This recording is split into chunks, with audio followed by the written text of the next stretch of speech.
everyone. Welcome to the At the Races Cheltenham Preview Night of 2020 at the Goat in Dublin. Every year, that is pathetic, isn't it? Absolutely pathetic. The governor of the Goats thinking you'll get a big roar and still. So shall we go in? Welcome to the Cheltenham Preview 2020 in Dublin. That's more like it.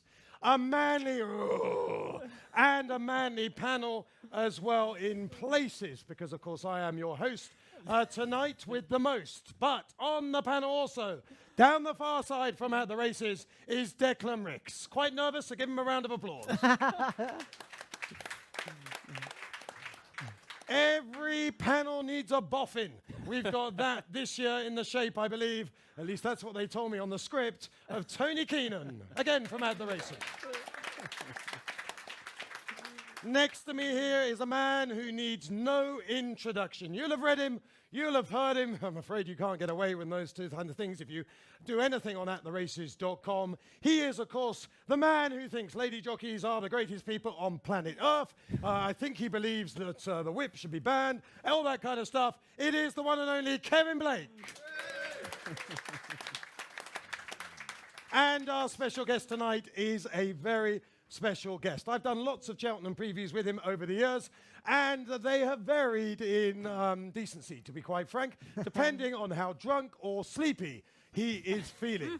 But one thing we do know, he has a name to be reckoned with in this great sport. He might have lost the ride on Dawn Run when he had an absolute shocker at Cheltenham and John Joe O'Neill picked up the pieces and won the Cheltenham Gold Cup with a tremendous piece of horsemanship that few other jockeys, particularly this one, could have matched. However, he is also Willie Mullins' brother. He's a very good trainer in his own right, deserves better horses, and he is the sire, the Galileo of the one and only Danny Mullins, who's a rather good jockey himself. He is, of course, the one and only, the unbelievable Tony Mullins.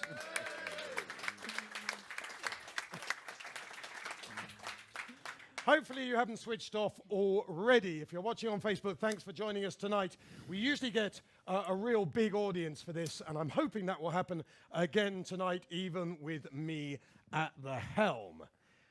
Just going to give you a quick précis of what we're going to do tonight. This is more for the panel's benefit than you at home, because some of them, to be quite frank, have not prepared as they should have done, Tony.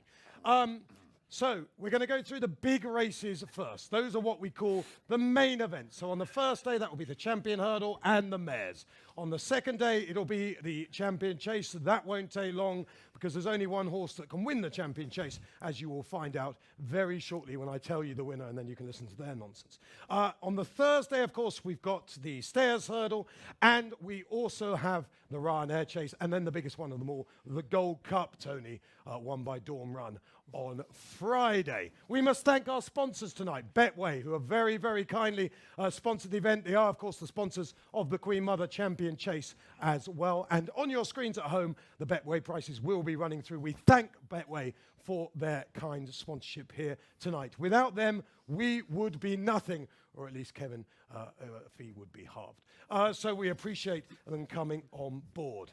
Should we get on with it, lads? Who's up for it? Just first of all, Kevin, in general terms, how much are you personally looking forward to Cheltenham 2020? Oh yeah, sure. Look, if you're a fan of National Hunt Racing, this is what we build to from as soon as it finishes the previous year. We've had a bit of muck to wade through there in the last week or two with this coronavirus lark and one or two other things. But it looks like we're in the clear now. It looks like it's going to happen. So, a little bit less than a week to go and we can kick on and get going, yeah. Tony, Cheltenham still grab you by the kahunas? Oh, yeah, I mean... Well, you sound enthusiastic. Oh, yeah, I get a fag out and I sit at home and I watch it. I mean, Sorry. If Cheltenham doesn't excite you, there's something wrong with you. How excited does Willie get by Cheltenham? Is he... Oh? Willie Mullins, your brother. He's a brother of mine. Yeah. How excited? Does Willie get excited, or is he just trying to keep on top of everything? Well, what do you mean? Like, does he get excited in the last 4 days? Or, I mean, I'd say he's excited from the Saturday after last year's meeting.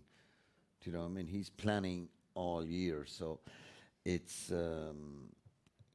not something that excites him in the last 10 days. I mean, his plans for maybe 2022 he might have bought a horse today that would be planning for 2022. So this is not a, like the public and like the betting aspect, they're doing their thing from within, sort of the last month or so. He's planning from 3 years out. Okay. As you will appreciate it later. Thank you, Tony. I'm pleased to ask you that question. We're almost on to the second half of the show. Declan, you grabbed by the whole thing? Yeah, look, if you're not getting excited for Cheltenham now, you've no business being here. It's the best week of the year, although I do wind up the National Hunt fans by saying Royal Ascot's the best week of the year, but then come Cheltenham, I'll say Cheltenham's the best week of the year to wind up the flat boys. So you tease you. What a tease. Yes, that's me, all tease. But yeah, look, it's unbelievable week. Can't wait for it. I don't even care if I do me bollocks. I can happily lose it all and the buzz just makes up for it. So, well, kind of. As a bloke, I think that is something you should care about. Tony? Yeah. Okay, fine, thanks. Right, let's get on then with the Champion Hurdle on day one. Good to have you here, Tony. Try and wake up by the time we get to you for the Champion Hurdle. Champion Hurdle, in general terms, I've not met anyone who thinks it's a good race from the point of view of quality. But the thing that changes when you take the quality out of it is, of course, you get a very competitive race and a lot of different opinions. So in some ways it becomes more interesting, although the chances of possibly unearthing a champion perhaps is less. I'm going to take a chance here and start with Declan on the Champion Hurdle. I mean Epatant's generally favourite. So far the only horse to caught coronavirus, gave a cough the other day, but seemed to recover very quickly, luckily, which we hope all the people do as well. Let's start with Epatant. Are you a fan on a yay or nay? Yeah, look, I am a fan of Epatant. I think she's priced fairly, to be honest. The thing with her that's huge is the £7 mare's allowance. I think she could nearly be 4 or 5 to 1 in that market without the allowance, and then you give her £7, and £7 over 2 miles is 7 lengths basically. I'm a big fan. Whether look, there are worries. Obviously, she bombed out at the festival last year, which I think they put down to the flu vaccine. And the little worry I would have is she's quite a buzzy mare. She hasn't run here since the Christmas hurdle where she was devastating. And, if she's fresh and well and the whole atmosphere gets to her, she could just pull a little bit. But yeah, look, I think she's the right favourite. If someone, I can see there's 4 to 1 here, just looking at the market now. If someone wanted to back Epatant at 4 to 1, I couldn't put you off. Okay. I think you have a bit, but anyway, okay. Tony, Champion Hurdle. Who's going to win? That's all we need to know, really. I'd be looking at 2 horses that have beaten the Irish Champion Hurdle. It's a weird sort of race. There's only 3 last time out winners in it, which would be highly unusual for Champion Hurdle. So you possibly want to be taking a chance on something. 2 I liked were Super Sonda and Darver Star. Super Sonda's won more Grade 1s than any horse in the field. Proven Cheltenham horse. Habitually needs the first run every season. Be slightly concerned that maybe entry is the big target, but he's always run his race in Cheltenham. And yeah, he 10-year-old, he's a bit old, but look, we know it's not a standard Champion Hurdle. The reason he'll improve is the fitness from Leopardstown. Darver Star, the reason he might improve from Leopardstown seems to be this tongue tie, seems to have done a bit of a job on him. And as Kevin has made the case on the website, he was in a bit of hard luck behind Envoy Allen at Fairy House. And he was also coming off a break the last day at Leopardstown. Stiff finish will probably suit him. So I'd chance the 2 of them against the front end. Okay. Tony, let's go to you next. You gave me a look of disdain when I said that it wasn't a great Champion Hurdle. You're going to convince me it is. Well, sure, of course it is. I mean, unless you're foolish, the favourite is already rated higher than Bouverdaire was when he won his first Champion Hurdle. There's 2 or 3 at 159. I think he was 157 or 158. There's a couple of exposed horses there like Sharjah, and there's 1 or 2 in the 160s. So you see, the lazy people want to call it a middling one because they can't decipher who's going to win. But it doesn't mean Jesus, that it's Tony, lower it's not a grade. middling These- one, it's a fucking shite one. It's no, but you see, you're wrong. It's And I mean, in about 2 years' time, we'll be looking back and saying, my God, and I was calling that a Midland race. I mean, the only reason is the greatest champion hurdler I ever saw in my life won it last year. Better than Persian War, Isterbrack, the lot. Never saw a horse like him. Unfortunately, he got killed. And I say that again, Matt, in case you weren't listening. The best champion hurdler I ever saw in my life was last year's winner. And I remember Persian War. I pity it, I do, but I do.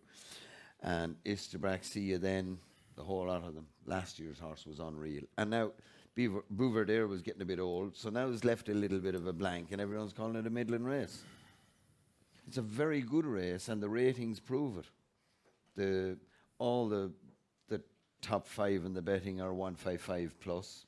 That jeez, you'd want the 170 horse to be a good. No, he champion ends hurdler, up though, wouldn't 170 after he wins the champion. he? Yeah, hurdle. it's not to say that there couldn't be Annie Power was a real 160. star in it, but right now looking at it, No, but Annie Power was 162 when she won it.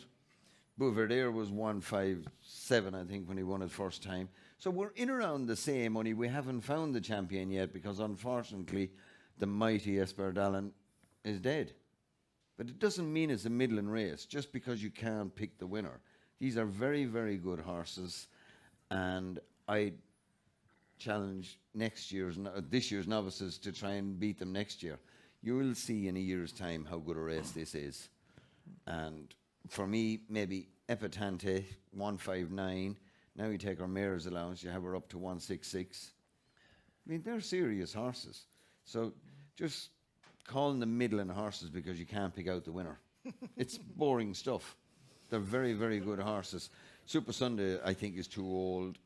Darver Star, it'd be some training achievement to come from sort of a 130, more or less exposed horse. Now, that maybe is not a fair comment, but it'd be some training feat by Gavin Cromwell for him to come. So I'd knock out those two, and I'd say that Nicky Henderson is a certainty to win it. And you wouldn't like Big- Pentland big- Hills, would you? Wouldn't be your type of horse. Surely. still, no, detector. I mean, I don't know, is he a hill detector? I tell you one thing, if you backed the second horse in the Triumph last year, you'd rather he was more of a hill detector. You know, so he's quite good. Ballyandy's maybe bring into it. But Henderson's horses there, they're top class. And to call this a Midland champion hurl is a very wrong statement. And I know that it'll take 2 years for me to prove it, but you'll see it then. Okay, I couldn't disagree with more with everything you just I said. know that. yeah. I know. I Surely, told you not to have that bottle before we came up the stairs, okay? surely this is the worst champion hurdle of the modern era, maybe ever.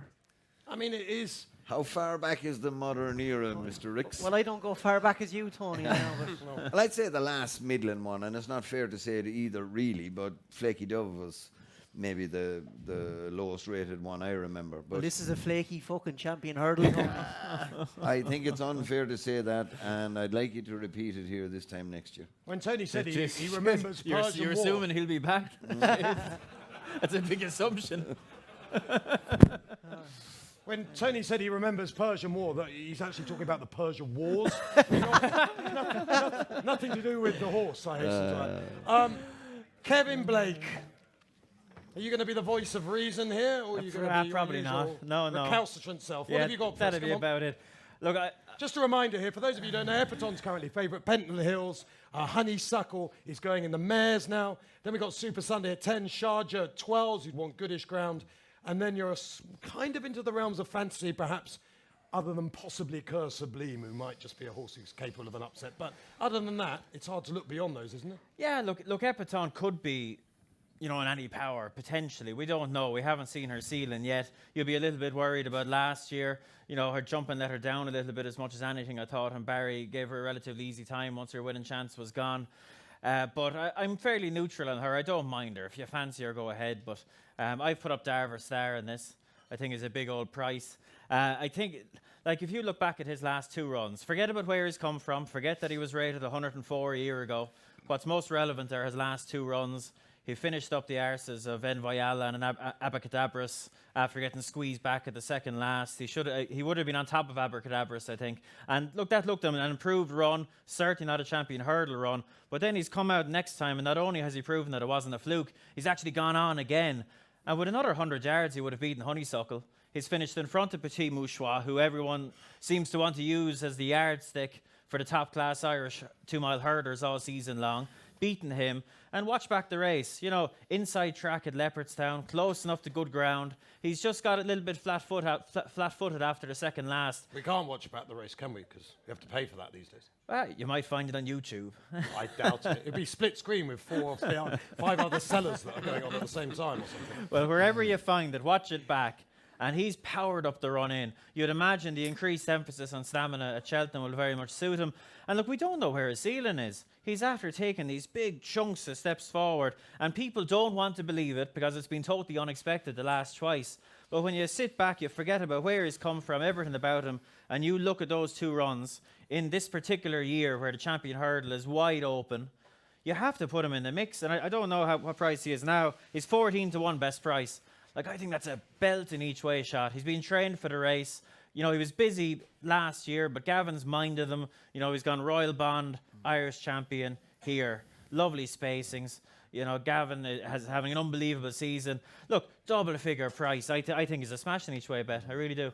Usually, all these races, I'm quite happy to have a go at people about certain things that I just totally disagree with, because that's kind of the fun of sitting on these panels.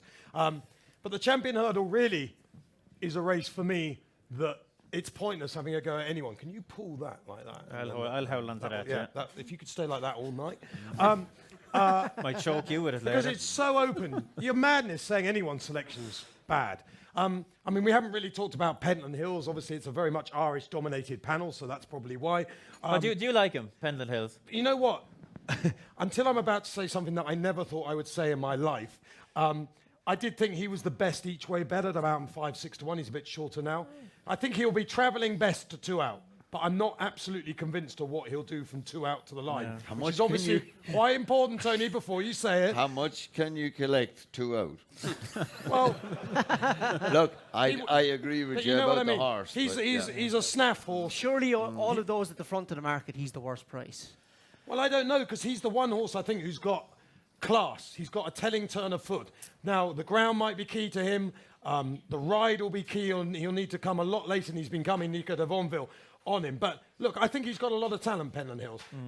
But I agree with, I agree with Super Sunday. The more I look at this race, he's a horse who's second in a stayers.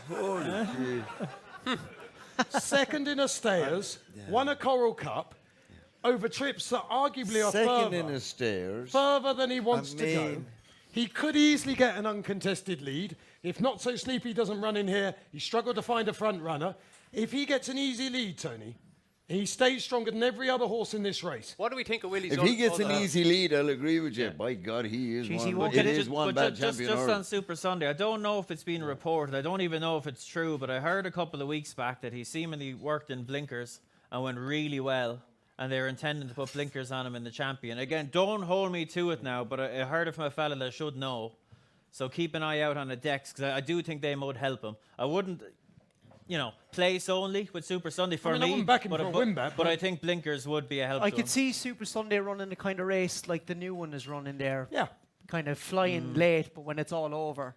Like I would actually say, I've worked me bollocks off now for this for the last couple of weeks. So I'm going to put up the 2 horses I want to put up. He's been getting out of bed at 11 o'clock in the morning now. Yeah. He really- He's flat out. He's the opportunity. I actually haven't slept in 3 weeks, like. But I think if the ground is anywhere near good, Sharjah is 14-1. That is a colossal price. He ran terrible last He time. did run terrible, but the market, I was there that day and I was tapping away on the old exchange market there. And I'd say Tony was after laying a bit at home and, he was making a few quid and whatnot. That's obviously a joke now. That's, I'm not libeling anyone here. He drifted badly in the market before that making race. a few quid bit was a joke. Yeah. Well, I'm a joke in general, but Do you have any good jokes? you're a fucking joke, Blake. Will. Jesus Christ. What about Willie's other horse, this Celius Emery? Like this is unusual sort of stuff. He doesn't really take a horse from chasing back to hurdling, and his record with horses doing sort of mad switches in terms of novice hurdles. The horse that was going, the Black Hercules, supposed to be going for the 4 mile, or next thing he's in the GLT and he goes and wins. It's a fairly left field thing to do. I think who's behind it is also sort of important. Like, you have a very intelligent owner who may well be driving it. I think it is a positive for Chapman in the champion chase as well. But what do you think of him, Tony? Like, is he going to be able to jump at speed? I don't know what to make of him. No chance of winning, in my opinion, and I'm surprised that they've done it. But I think they've done it in light of that he has a good solid horse that has a chance of being placed, and that will cover the supplement cost. Kevin, what did you think? Can't see him. I suppose Durasa was the horse that was placed behind him in Gore, and he sort of ran ordinary in Haydock, probably with excuses. Like, would you be using him as a yardstick, or was that a fair run, or what did you think? I thought he ran up to himself that day. You know, he was giving a lot of weight to Silias. It was a big ass. The ground was right for him. The race went smooth. He jumped well. You know, it's fair enough to assume that he would have ran close enough to his best. He's going to run in the champion, as far as I know. But you know, he's going to be 1,000,000 to 1. He'd be hunted around for a little bit of prize money, really. Okay, we're slightly going around in circles now. Let's just go down the panel then and get the exact selections. Declan? At the moment, for me, Petit Mouchoir 25s and Okay, move on. Sharjah. That's enough. That's ridiculous. Tony? Super Sunday. Super Sunday? You fucking like Pentland Hills, for fuck's sake. Yours is 5s, mine is 25s. Honestly. Just remember what happened to the host last year. Okay, what do you fancy, Tony? I think the certainty of the race is to back Nicky Henderson to win it. Epatante, the favourite for Tony? No, I'm saying to Nicky Henderson to win it, even at evens. That's the bet. If I'm sure there's bookies giving prices on Nicky Henderson to win it. So Epatante or Pentland Hills? No, I said Nicky Henderson to win it. Okay. Do you listen? Okay, so after all that, Tony would like you to know that he thinks either the favourite or the second favourite are likely to win. Yeah. Thanks, Tony. It's the bet of the race, to back Nicky Henderson to win it. If you get a bookie with any balls, that'll lay it. That's the bet. This is why I love Tony. It just gives one all hope that, there is life after death and all this kind of thing.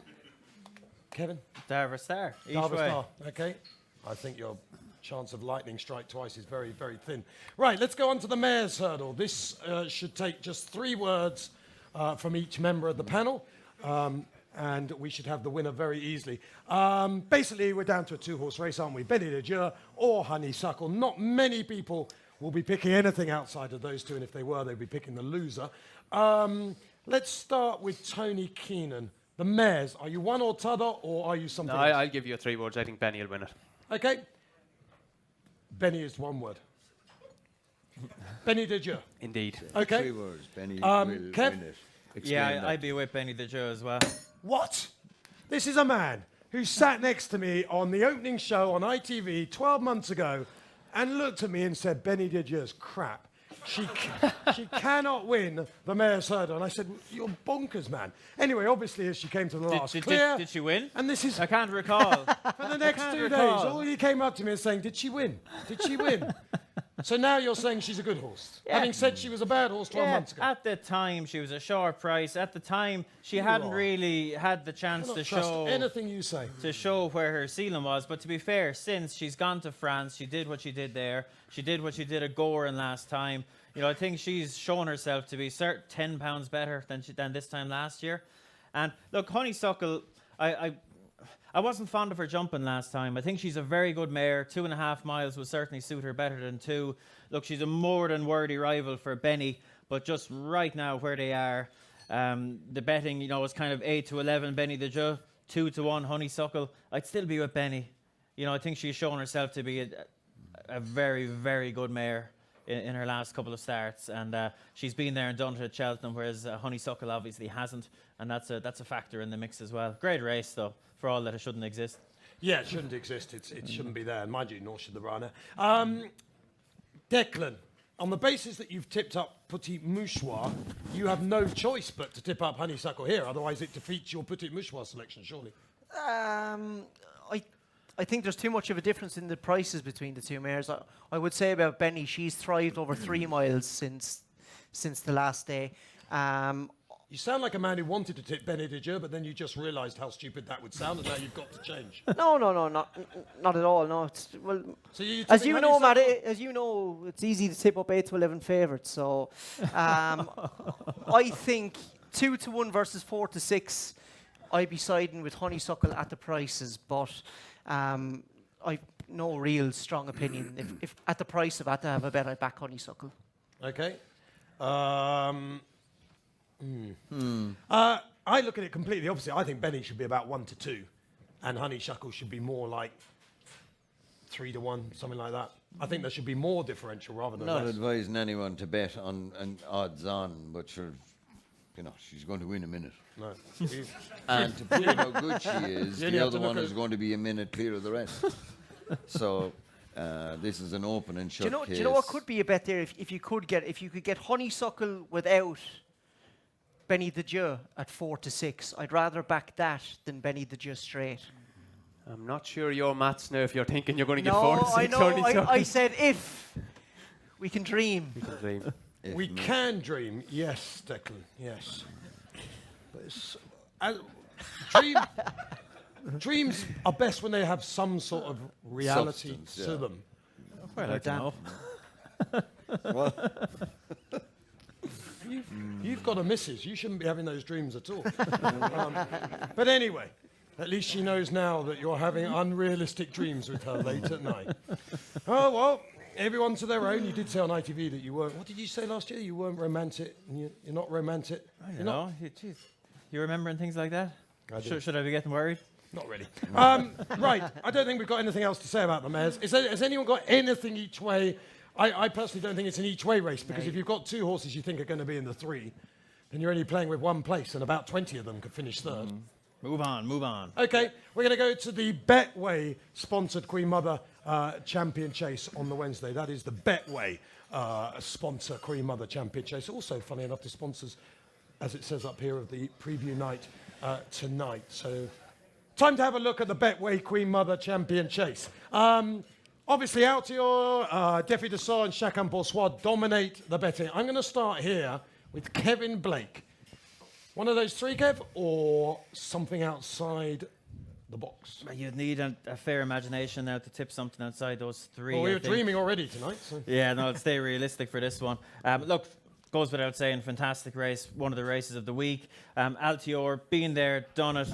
To me, hasn't looked the same horse this season or last season as he did the time before that. But look, still clearly a very good horse. He just has a knack up the run in over 2 miles. He's very strong, but he's got 2 proper young guns here progressing that look potentially tip-top, if not tip-top already.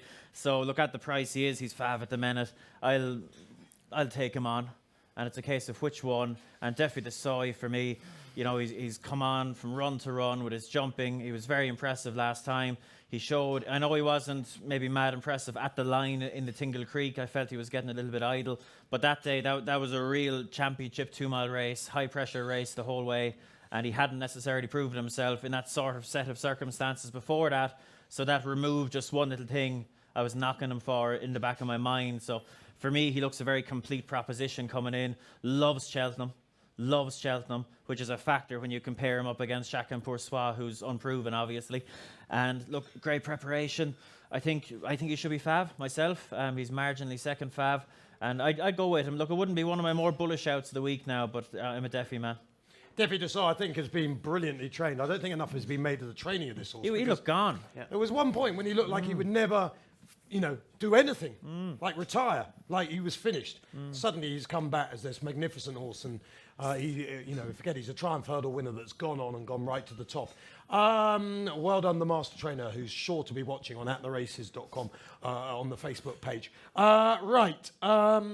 Tony Keenan.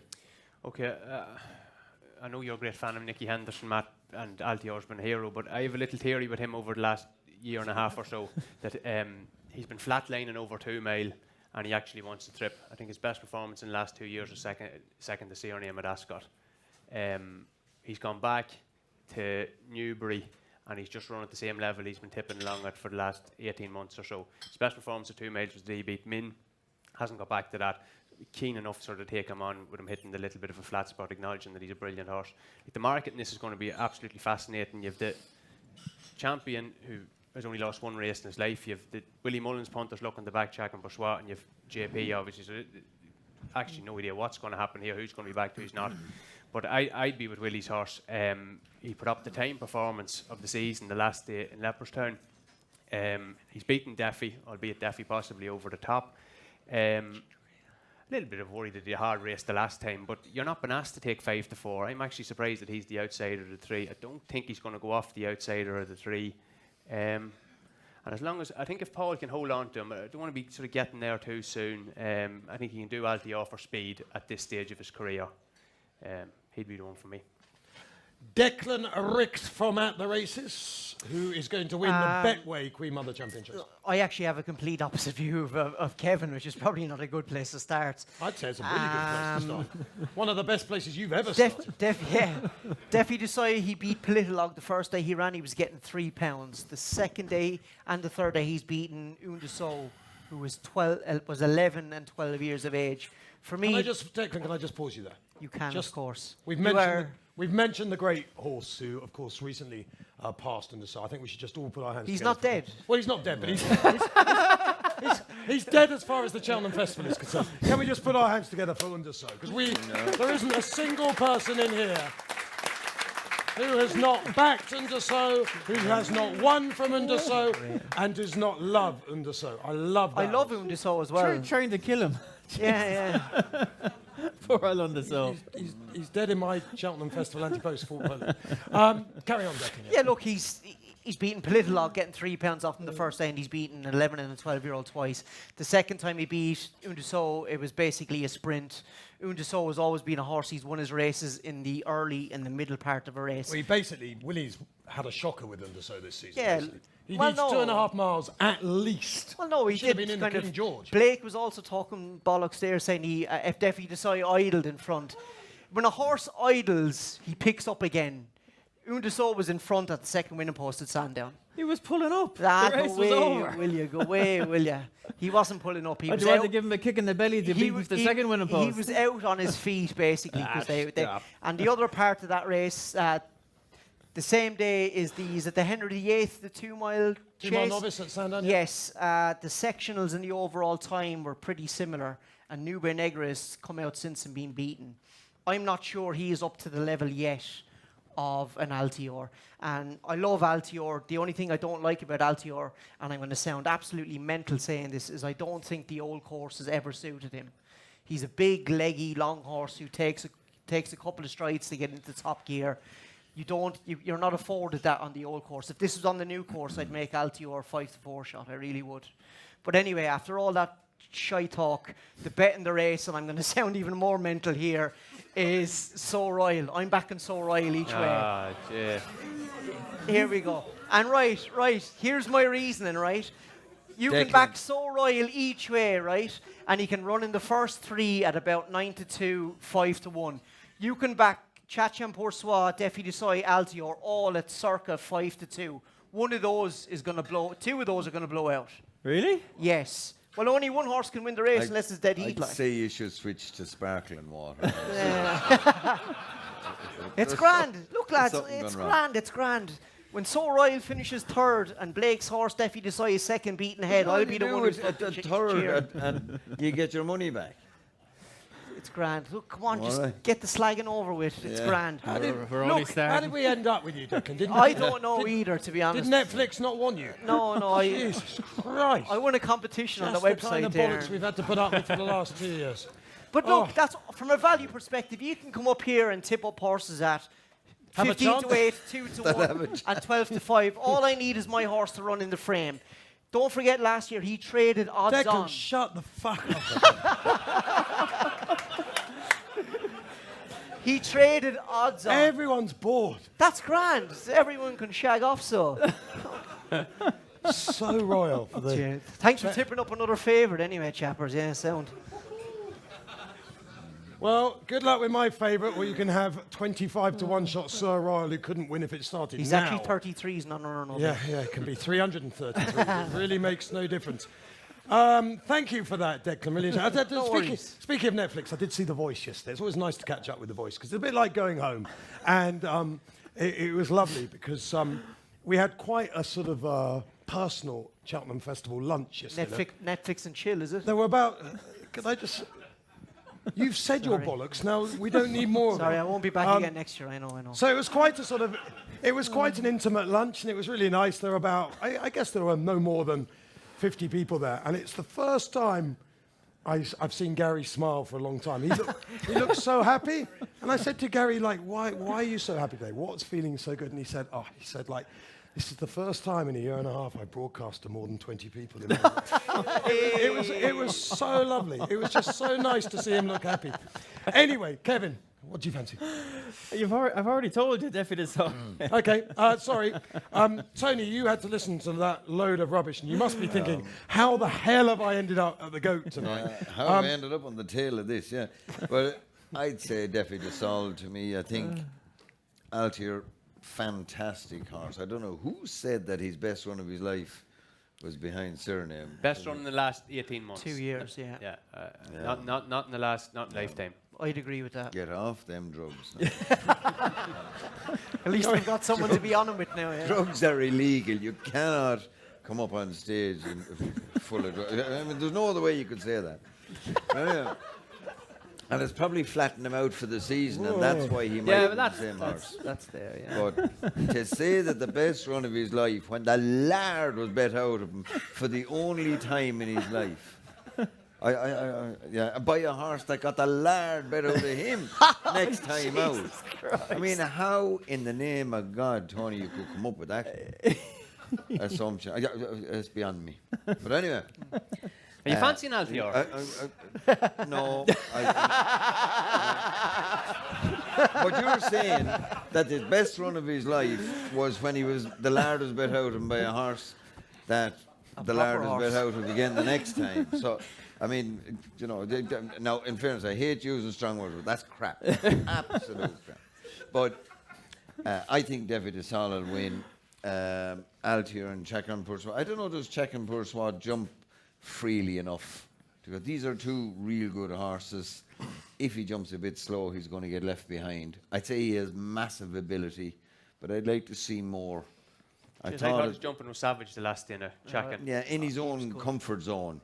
It's going to be different now when he has Altier at one side of him and Defi at the other side. We're talking about comfort zones. What's going to make the running here? Because that's a problem. the show's gone out of it now. Henry hasn't got Arnua in it. Who's going to make it? And if it's a slow, Bundoran knows made it the last couple of times. Who's that going to suit if it's a slow pace? Defi. Yeah, that's possibly true. big time. He loves But the you know what? slowly Like, run. He wants to stop him making his own run. Which one? Defi. Defi won't. He needs to be covered up. Yeah, Garrett, he will sit and sit. Do you ever see a JP horse go from the front? It's rare enough, isn't it? It is a Fac or do the Rees is one. They don't really do that. I don't think Altior has to be held up. No, I don't. Well, if you go back, do you know what I think is very underrated? If you go back and watch last year's Champion Chase, Nico de Bonville stole 6 or 7 lengths at the start. He basically, was it St. Calvados made the run in that day?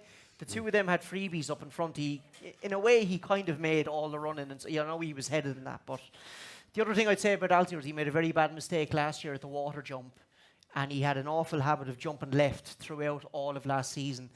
The bit I liked about him at Newbury is that jumping left looked to be, it's not as bad as it was, and I just kind of wonder last year, was he maybe not at his best, had a little niggle. So I don't know, but look, I put up sore oil, so I could be talking more shite again. Here we go. No, I don't think you can talk as much shite as that, to be fair. Yes, old Nico de Bonville, I love his name, Nicolai Chastel de Bonville. He always leaves the Chastel out, but his official title is Chastel de Bonville, and that is one hell of a name. I think Altier's an absolute certainty here. He'd be my banker of Cheltenham 2020. I think he's in just a different league to these horses, and I don't get the disappointment with him this season. I mean, he's run twice. He got beaten when he wasn't ready over a distance that we kind of all felt he wanted, but I think we just got it all wrong. Because the thing with Altier is he's basically the equivalent of See the Stars, isn't he? He's See the Stars rather than Frankel. He never wins easy, he never wins far, but he just wins. And that is the thing about Altier. So he never gets a crazy rating, like See the Stars never got a crazy rating. He'll never be like a Frankel. But you know that if he's anywhere near those other two horses over the last two, he's going to win the Champion Chase, because he's probably the strongest finishing 2-miler I've ever seen in my life. And while I wasn't, He's relentless. he's anyway. just and while the whip rules have slightly changed this kind of thing in the modern era, he's the one thing you know is the moment Nico gives him a tap, he loves it. He loves it. He absolutely loves it. If he was a colt, he'd want his mare to be a dominatrix. He loves it. When they made the whip rules, they didn't think about horses like Altior, who get a real kick out of it, like you and the missus get. What price would you make Altior to win by under a length? Could that be a value alternative? No, I think he'll power up the hill. I think he'll win by over a length. Really? I think he'll hack up. I just think he's miles better than his. I think the Defi Underso form is pants, basically. Underso over the wrong trip, given a terrible ride on the day. Everything was wrong for Underso. And, fair play to Underso, actually, on the running. He was coming. He was Actually, running. one horse we haven't mentioned there is a possible improver, and is Dynamite Dollars. Yeah. And I'd say Thanks, Tony. he's going to make it. I think So Royal finished in front of him the last time. Giving him £3. Skirraw's worse than Dynamite Dollars, because Skirraw needs a firm ground Cheltenham Festival to do anything for a start, and they're going to water if it Look, ever lads, got will like you that. stop talking about Score Royal and move on to something proper? Fairly mad now. Says So the Ryan's made man. up most of the chat in the champion chase. Says the man who brings up Dynamite Dollars, yeah? And to be I'll fair, tell you what, Dynamite Dollars has a chance. He'll make it. I've been informed.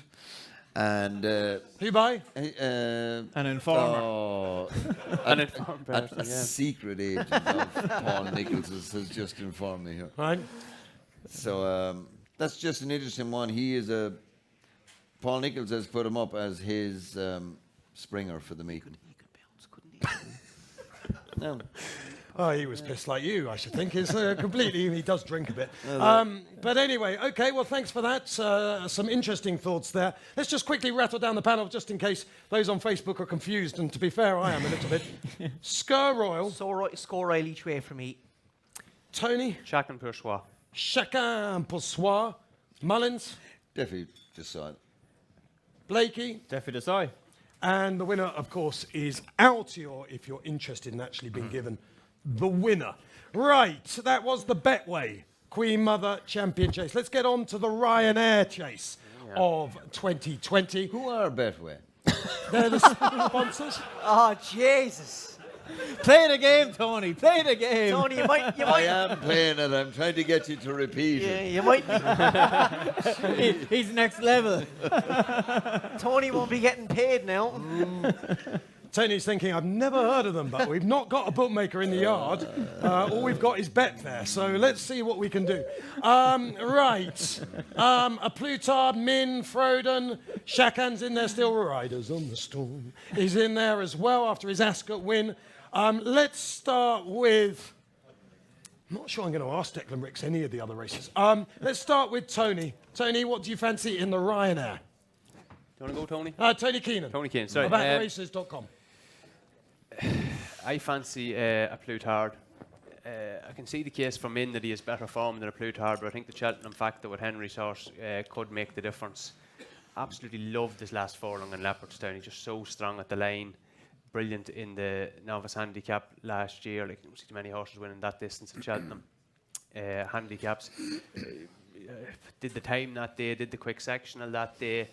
Look, Min is the one I can sort of see money come from, and the market actually for this, you have a lot of horses in this. This could easily be a 7-8 runner field. There's not an awful lot of likely runners. We have a Plutard, we've Min, Frodon, Riders, all definitely running. St. Calvados, ASO, Duke de Ginevra, and after that, I'm not sure that any of these are going to take part. So the market actually might be sub 100% there at the minute, some of those. But yeah, I'd be on Henry's horse. The one at the big price there, although I'd like to see something positive about him, is the horse that was second last year, ASO. He ran well first time out this year, but then the wheels came off at Huntingdon and in the King George. I'd give him a little bit of a life. But a Plutard would be one of my bankers as such as there are of the meeting. I'd like a little bit bigger, but I think money's going to come in from in. But a Plutard for me. Okay, thank you very much for that, Tony. That was enthusiastically presented to us. Thank you. Declan. Yes. I think the bet for me here is give me a The chance. Ryanair there. chase is on Thursday, Declan. It is. It's one of the big races of the meeting. It It's a is. Thanks very much. steeplechase. Yeah, it's so right. About half an hour ago, before you bored us with So Roy, you told us that you've So been Roy preparing running for here, this no? for 2 weeks. So Royal is running here. You don't know. He'll be still in the champion chase. He'll be only coming up the straight. Anyway, I'm gonna advocate here for an Beginning to absolute. sweat, Declan. Get on with it. It's grand. It's very hot. You in here, nervous, man? Yes. Lots of fine men in the audience. It's wonderful to be here. Sorry. Actually, that's probably done me a disservice, and we're going live, so I'm absolutely bollocks now. Anyway, I'm you gonna say go. lots of fine men in the audience, Yes. and you're sweating. Yes. Okay. Right. I'm going to stick up a filthy each way Such an bet odd thing here. to say. Well, I'm an odd fella, Matt. To be honest. Okay. I'm going to stick up Frode on here each way. I think he's absolutely filthy each way. The crone. The absolute racism from my selections tonight Hey, is to be terrible. fair, I'm with Declan here, so you're going to moan at me as well. Plutard, I think, is too short in what he did. I know Cheltenham Poursois was very good since, but we have to remember that was his first start of the season, and he definitely wasn't the horse that won at Leopardstown at the Dublin Racing Festival. Min, good horse. I think Min is a proper soft ground horse, to be honest. And look, he's just a shorter price. I think Frodon's a very kind of underrated horse now, and I only probably learned this last year when I laid him for the race, and I done my dough. I found a new appreciation for him last year. Look, I think this race this year is probably a little bit stronger, to be fair, but he's a young horse. He's with the right trainer. Brian Frost gets on very well with him. He can make his own running, jumps like a buck, loads of course form. He'll do for me. Okay. After your joy of our audience, at least with Frodon's case, you were laying a gelding. Right. Tony Mullins. Ryanair, Thursday, Tony. A Plutard saw him work the other day, and I've seen him run many times, but saw him work the other morning in Monk's Grange in a school and bumper. I just didn't realise the class he has. The sprint, he came up the straight. He is working brilliant, and I just don't see any of the others getting to him. Min. What were you doing in that schooling bumper, just out of interest? Do you have a horse in schooling? I or did. Any good? Yes. What's it called? Kilcrut. What? Kilcrut is his name, and he'll win the bumper in Navan the day after Cheltenham is over. Hey! You see, that is where a host is in a league of his own, when he can draw something like that out. That's where the horse is a nosy. But anyway, go on. Okay. Were you in the same school? You weren't in the same school on bumper. Was. You are. Do you know anything else fancy that was in there? No. Were you second? No, only third. I couldn't find out what was second. So no, he worked brilliant, and I'd say he's another soft ground horse, Plutard. I think he'll win. Min is a standing dish, but I just was so impressed with a Plutard that day. I'm going for him. Don't know what you feel about Min, Kev, but I feel he's like a knock at the door horse, that he's not quite good enough to win a really, really, really big one, but he'll always be bang there and make you feel that he's about to win a big one. Yeah, that'd be about right. Look, you can have a debate with Min about what his best trip is. My thought has always been strongly run 2 miles. I agree. Is better than 2.5. But look, he clearly is effective at 2.5 too. But I'd say the thing to underline with Min is he's very, very good, but he's not tip top. And I think a Plutard could be tip top. If a Plutard was running in the Champion Chase, I'd probably be tipping him for that, to be honest. And we all know how good the Champion Chase is. He proved his stamina at the Cheltenham Festival last year. And, it took him a while to find out, but he's just not as good right-handed. So if you take out his right-handed runs in his life, like he's got some record. And what he did last time to Shakan, Shakan has his excuses, but he was well on top of him, went away from good old yardsticks like Simply Ned and Ordinary World and all that. I think he's a very good horse. I'm a small bit disappointed from a sporting point of view that they didn't go for the Champion Chase, but sure, look, probabilities, it makes perfect sense to go for this. And he's my banker of the week. I'll be Plutard. Yeah, I'll be really disappointed if he doesn't win. You're decided then that what he did last time is his real form, not what he's done before that. Oh, he was still very good. What he did, even in the Close Brothers, I know he was thrown in, but he still the style of what he did, it was very good on the clock. And look, like I say, you can forget about those right-handed runs. His comeback this year, clearly needed the run. And look, the ground, you'd imagine there's going to be a good ease in it. You'd think that'll suit him.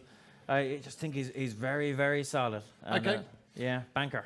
Okay, I mean, the thing with Min is we all know that he'd be in the champion chase if Chacun Poursoir wasn't there. I mean, quite simply, Rich Ritchie does not want those two running against each other, particularly as there's a good chance neither of them would win that race. So I there mean, would be, Min had a fair old gutbuster as well the last day with Chacun. just doesn't finish off powerfully at Cheltenham for me, Min, though. He's just like How many horses go to Cheltenham 3 times, get beaten, and then come back and win on the 4th time? It'd be, can't think of too many examples you'd be of that. struggling there now. Any old nerds there at the back know What a that. ridiculous question. I'd I mean, say- who I'd in this... say I'd say it was done in a Gold Cup, was it? The fellow? The fellow, yeah. I'd say he was definitely beaten twice. Yeah. And I think he was beaten 3 times. I think it might have been Definitely 3 beaten times. twice. So 'cause there's Pat- one now. We've a Patrick lot was of making the people case watching for this Jackadan. online. Text us in there, and the lads will give you a prize if you get that right. Now, right, fair enough. Massive prize. New car. The fellow, he was beaten New second car. twice, did he? 2 new cars. And he was on place the 3rd time, wasn't he? There's Paddy Keogh, and he can go back to before the Second World War. Arctic Fire. You can't go back to the Persia War, though. Right, for what it's worth, just for all of you who moaned about Frodon, does anyone want to shout from the audience why you don't like Frodon?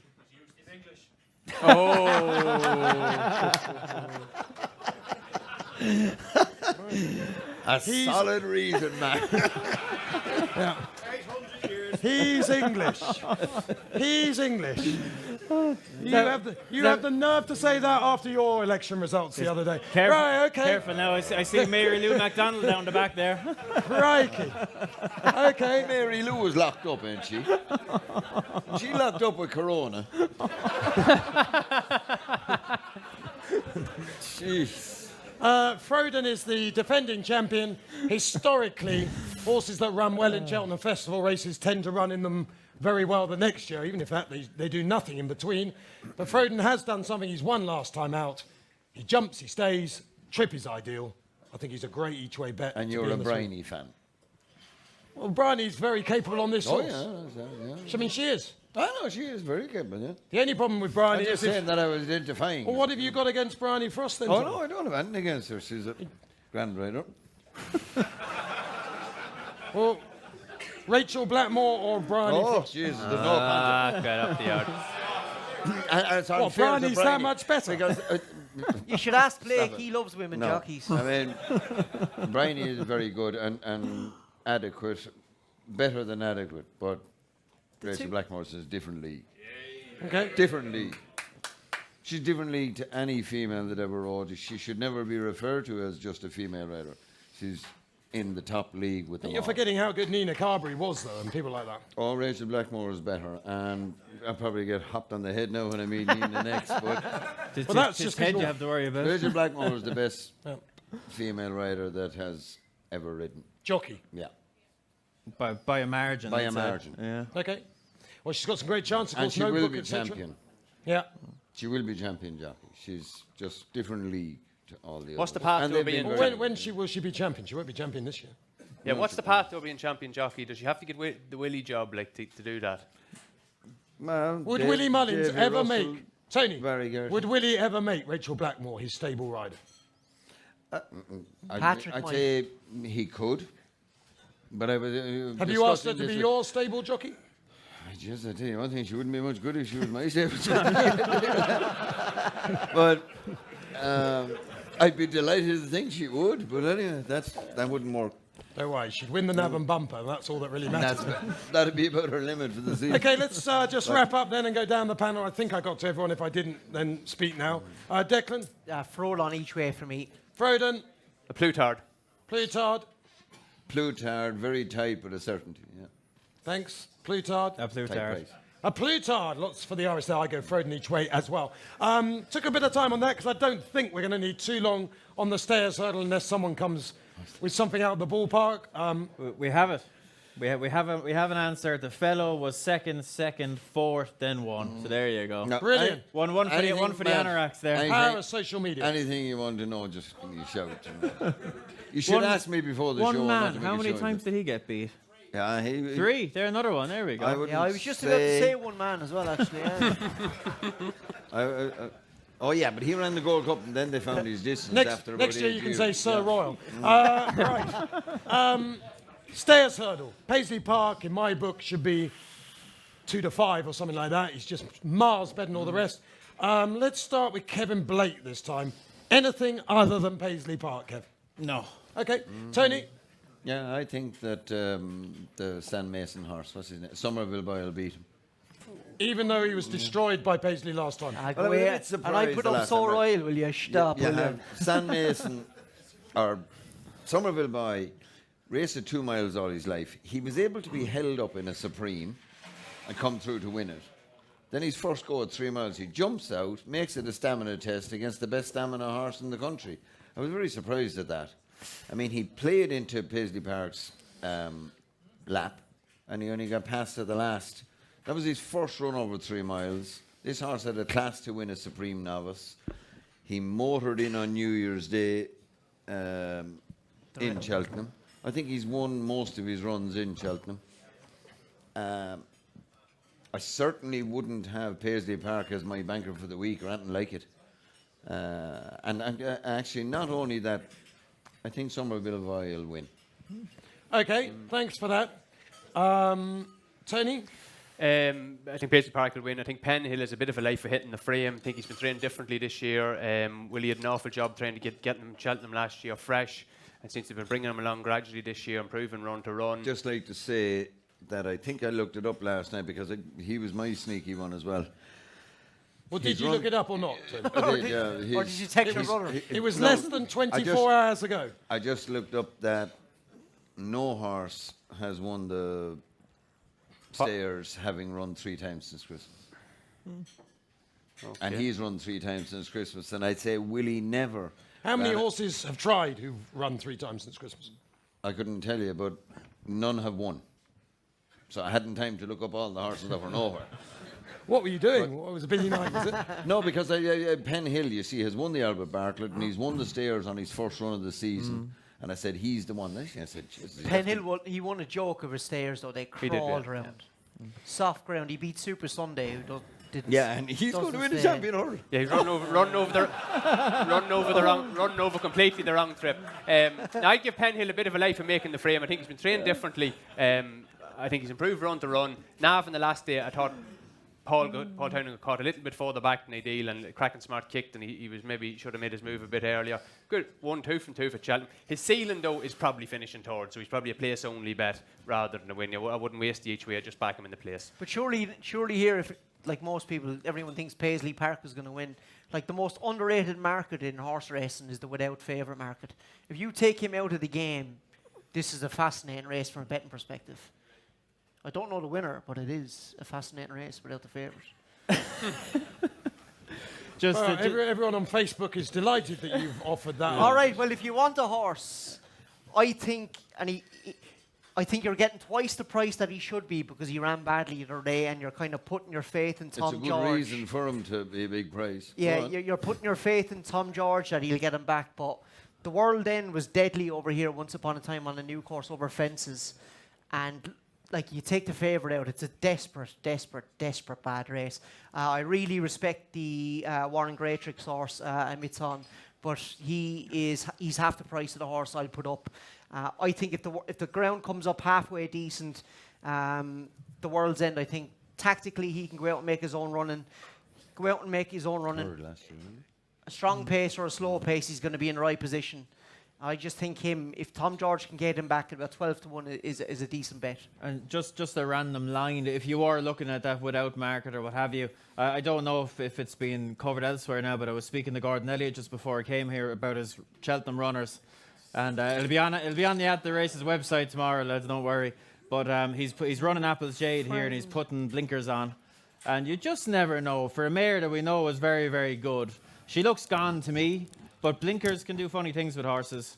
And I'm looking here, she's 25 to 1 best price. He said if she runs bad, she'll probably be retired.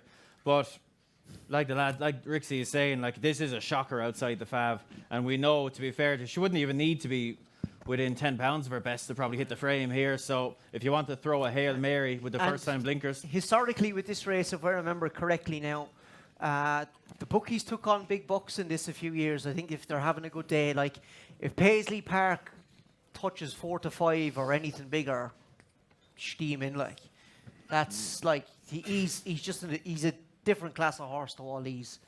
And I think the better, I was actually disappointed with him the last day with what he done, but I think he was disappointing because it was a slow pace and it was really soft ground. I think once he gets it back on some nicer ground and gets a bit of pace to run at, he'll win. Look, strange things can happen when the bookmakers are having a good week. Funny things can happen. I'm sure big bucks touched even money here one year. Yeah, You know? strange stuff does happen. Like Willie went one year where he had no winners on the first 2 days. Yeah. I think it was the year York Hill won the JLT, and Undiso went from maybe 13 to 8, 7 to 4 all along to morning of Thursday, 3s or 7 to 2. You know, I think he finished up back in again. The crazy stuff can happen in markets. You don't need to be tying yourself down just yet. But what's going to happen? Like you will see horses that are just crazy prices now this time next week. Okay, that was all fascinating. Paisley Park's just going to win easily. Right, let's get on to the final big race that we're going to do before we have a little breather. God, we need that after some of the things that have been said on this panel so far. We get to the Gold Cup on Friday in this Betway Cheltenham Preview Night here on attheraces.com. You can watch us on Facebook. You'll know that if you are. You can catch up with the show afterwards if you haven't found it so far. Gold Cup. Biggest day of the week, supposedly, although not for Tony, of course, that's Navan on the Saturday afternoon. But it's a wide open betting heat this year. Let's start with, I tell you what, Declan has been quite entertaining from the point of view of ridicule. So let's see what he can serve up in the Cheltenham Gold Cup. Albion Photo generally favourite, similar preparation to 12 months ago, Declan. Well, Alan King has actually left So Royal in this race, so yeah. Anyway, enough bollocks talk. I know it's the Magners Cheltenham Gold Cup, Declan, but no need to sound hammered. Well, I'm from Clonmel, where Magners is made, so you know I've got an L membership card there. I'll plug it away. For the I rest doubt of the that very night. much. Now, just tell us who wins the Gold Cup. The Gold Cup, I think, first of all, to start here, I think every horse in this race will be delighted Native River isn't running, and every jockey and every other trainer and owner and whatnot, because he would have made this an absolute brutal test. True. Do we agree on something? No, it's a very sensible point. All You've, right. you've Thank clearly heard me talking about this race before. Carry on. But anyway, yeah. Santini being a favourite is... I love Santini. I think he's a proper horse, but him being a favourite is a joke. Album Photo should be the outright favourite. I would make Lost in Translation the second favourite, and I would make Santini... I'd have Santini just about ahead of Delta Work. And then you've got Clan des Oboes as well. Basically, after all that, the better the ground, I think Album Photo... Like, I can see 4 to 1 there about him. Lads, he absolutely bolted up in this race last year. Like, it mightn't have been the best race ever, but he bolted up. He's been given the best mate treatment. He's only had one run at Tremor, the same again this year, and it's worked well. He's not the best jumper. He's the type of horse now. I know a couple of bookmakers offer faller insurance. He's 7 to 2 there. I'd happily take 3 to 1 about him. Faller insurance, because I wouldn't be surprised if he fell. He's just that kind of horse, but he should be fav without a doubt. It's a good race now, to be fair, but Sorry, just repeat that again. The horse you think is going to fall, you think should be favourite. No, Matt. Don't be. You're a bit dim, but don't be too dim now. You can give yourself insurance. Some horses are very good horses, but they can be bad jumpers. Moscow Flyer was a brilliant horse. He fell quite a bit for a horse of his ability. All I'm saying is I would happily take half a point less in a horse in a win bet, because I think he could actually fall or bolt up. That's it. Half a point. Half a So point. 3 yeah. rather than 7 to 2, or 7 to 2 rather than 3. Exactly, yes. Just half. Do you get it? I'll explain it to you later. No, funnily enough, I do understand odds, but it's just I don't really understand your logic. Do you think Album Photo is going to fall or not? No, I think. Okay, well, let's leave it at that. You don't think he's going to fall now? No. Don't be dim again now. Come on. Now, we're all friends here, and we're all trying to explain the whole lot. Are we? Are we going to stay friends? Yeah. Not next year. Sorry, I meant colleagues. All I'm saying is Album Photo doesn't convince me with his jumping. I would happily take a little bit less on him in a win bet. He could fall. I think that makes perfect sense in my own mind. You know, I'm not sure, and these people, whatever, but I don't really care. Okay. I so don't you care. want a bookmaker who's going to give you half a point less, but if he falls, you get your money back. No, I don't want a bookmaker. There are bookmakers out there who offer that Are there? consistently. Yes. Fantastic. Okay. Yes. Just for half a point. Less. Matt, you learn something new every day, my friend. I'd imagine it would be more than half a point. Half a yeah, point seems very generous. Yeah, well, maybe a point. We'll see. Again, I'm Hold on, dreaming is it a again. point or half a point? Well, How don't many know. points? I'll dream for half a point, but a point I'll take. Tony Keenan, what do you fancy in the Gold Cup? I fancy the RSA form from last year, and which one I'd come down on would depend on the ground. I think Santini would want a bit more cut, where Delta works better on a bit of decent ground. Respect Album Photo, how could you not? And best made preparation is all dead on. I would be worried about his jumping. What about taking half a point? I don't want to take him at all, to be honest, but taking him to Tramore of the softest fences in Ireland, to my mind, that would be in the back of my head. He jumped okay in the Gold Cup last year. If you want to be critical, he did clip a few. He didn't jump great. He didn't jump great in punches down behind Kenboy, and obviously as a novice chaser, he was an awful jumper. Now maybe he's getting a little bit better. I'd respect him. He's upside. He's only had very few runs in open chases, and he could improve again. But I would personally just prefer to back the bit of potential. Problem with Santini, I can understand anyone saying he's a bit tight. His potential is in the price. But I see today they're talking about putting cheek pieces on him. I think that will actually suit him, might get him to travel a bit better. He's a horse now that I would say you haven't seen the best of. It's the Gold Cup is going to be his absolute ideal test with a bit of cut in the ground.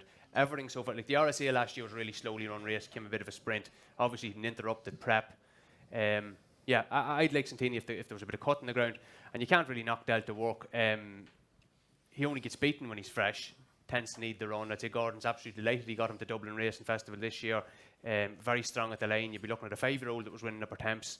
There's no issue with him staying the Gold Cup trip. New jockey, I suppose, is a little bit of a worry because his jumping has been flaky on and off. RSA last year, he was absolutely terrible, to be frank. But look, you can't be cribbing Mark Walsh as a jockey. So I'd be looking at one of those two. But there's a lot of races I think at the festival this year are ground dependent. And we don't know what the ground is. Kevin, you've been beating the drum for soft ground. We don't actually know. They're calling it soft all over the course for Tuesday. But I think there's a fairly settled... forecast is starting to improve a little bit now. I So think it's fairly settled over the next couple Blake there with his friend old Tony Calvin have been beating the drum about coronavirus and soft ground, and he's going to come up wrong on both of them. We'll get that translated for you later on. Thanks very much, Declan. Fiddly-dee. So I think Tony, you're mad about Album Photo, aren't it you? comes So to I'm something- going to get the rip here. No, well, It comes to something, Tony, when Irish people don't even understand an Irish person. Tony, what do you fancy? I think that I sort of agree with the lads talking about Album Photo insofar as his jumping had been a bit sketchy, but I think when he got into 3 Mile and 2, where he's in his comfort zone, where he was going a bit faster at the 2.5 and that when he fell with Ruby at the second last, and then he had problems at Punchestown another day, and all these things. I think over 3-2, I think he's superior. I don't see, there's not much between Santini and Delta Work. Disappointed to see cheek pieces going on Santini. That gives me distress signals for him. So I'll go for my old favourite to chase home Album Photo. I think he'll win, and I think Bristol Demaya is the one who'll fight it out with him. Tony, what do you make of Kenboy? I'd say he's not the same horse this year now. I'd say he heard about the row over the ownership or something that it just, I thought... You think he got upset? So he's yeah, that's what I'm saying. He's kind of emotionally disturbed. But I'd say that maybe we praised him a bit much after Punchestown, that people don't realise the absolute brilliant ride that Ruby gave him. and it might show them in a better light than maybe he is. Okay. What do you think of the tactics on him this year? Like he took off last year when David sent him to the front at Christmas, and then they kept him there at Aintree and Punchestown. I know he's been dropped in this year and he started jumping shite. He's always been shy. He wasn't bad in Punchestown last year. I think I'd agree with you, Tony, but wouldn't it take some set of balls now to try to make the run in the Gold Cup with him? When there'd be a bit of a stamina concern there. I agree. I think he wants to make the run, but to do it in the Gold Cup would be... Yes, yeah. And he wouldn't stay in that regard. Yeah, I'd be very I think, worried like, about I'm looking at the prices there now. He's as short as 7-1. Kemba is a place lay for me in that race. I would knock it now, yeah. I think that race is deep enough now where he won't finish out with it. And he's buzzy. He's kind of got that flat kind of Montu mental head in him that he wants to go faster. Or like your fella likes going from the front. He might be riding him, would he? I don't know, will he? Yeah, probably will. Paul's going to be an Alboom photo. Hold on, he was your brother an hour ago. You don't know Willie. No, we're talking about my son now. Will you keep up with the family? But it's quite hard. No, it is hard. That could be a show, actually, keeping up with the Mullins. Maybe it's a horrible thing to say that... Triple X. Kemba, I hope, something happens early and he'll go to Aintree and bolt in. He's what... a lovely term, this new term coming into racing. He's a flat track bully, in my opinion. He'll be brilliant in Aintree, and I hope he just doesn't get too hard to race in the World Cup. I'm just pleased you're keeping up with the kids, Tony. You've got all these new phrases at the tip of the tongue. Blakey, what do you fancy? I like Santini. I think, look, he's an old-fashioned Gold Cup horse. He stays really well. He does everything right. He's a nice, efficient horse at every stage of the race. Remember now, he's never run over the distance yet. If you had to pick one now that hasn't done it before, that'll really thrive for it, I think he'd be all over one. I remember when Florida Peril bolted in the RSA, they said the same, and he could never see out the extra furlong in the Gold Cup. At the same, you wouldn't back Santini in a King George. I think he's slow. He's an old-fashioned, hard-knocking, strong-staying chaser. If Santini don't stay now, I'll eat me Mickey. That's it. That's what I'd say. Now that's it. And I put that on the line now a few times, and she's still there. But that's what I'll say. Barely, I'd say. Barely. Well, there's plenty of eating in it, so I'll be all right.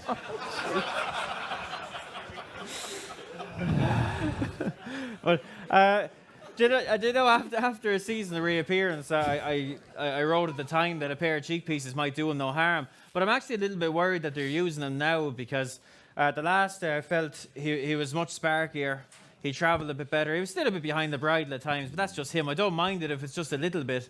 But the fact that they're reaching for them now, we don't always get the full facts in these cases now, but it just wouldn't be a shock to me if we disappointed them in a bit of work or something like that, to do it after what he did the last time. And it was really pleasing in most regards the last day. To reach for them now, it's a small little bit of a flashy red light for me now. I'd be a small bit worried. I'm still with him, but that I would take that as a small negative. What about last year's favourite, Percy? What do we reckon on him?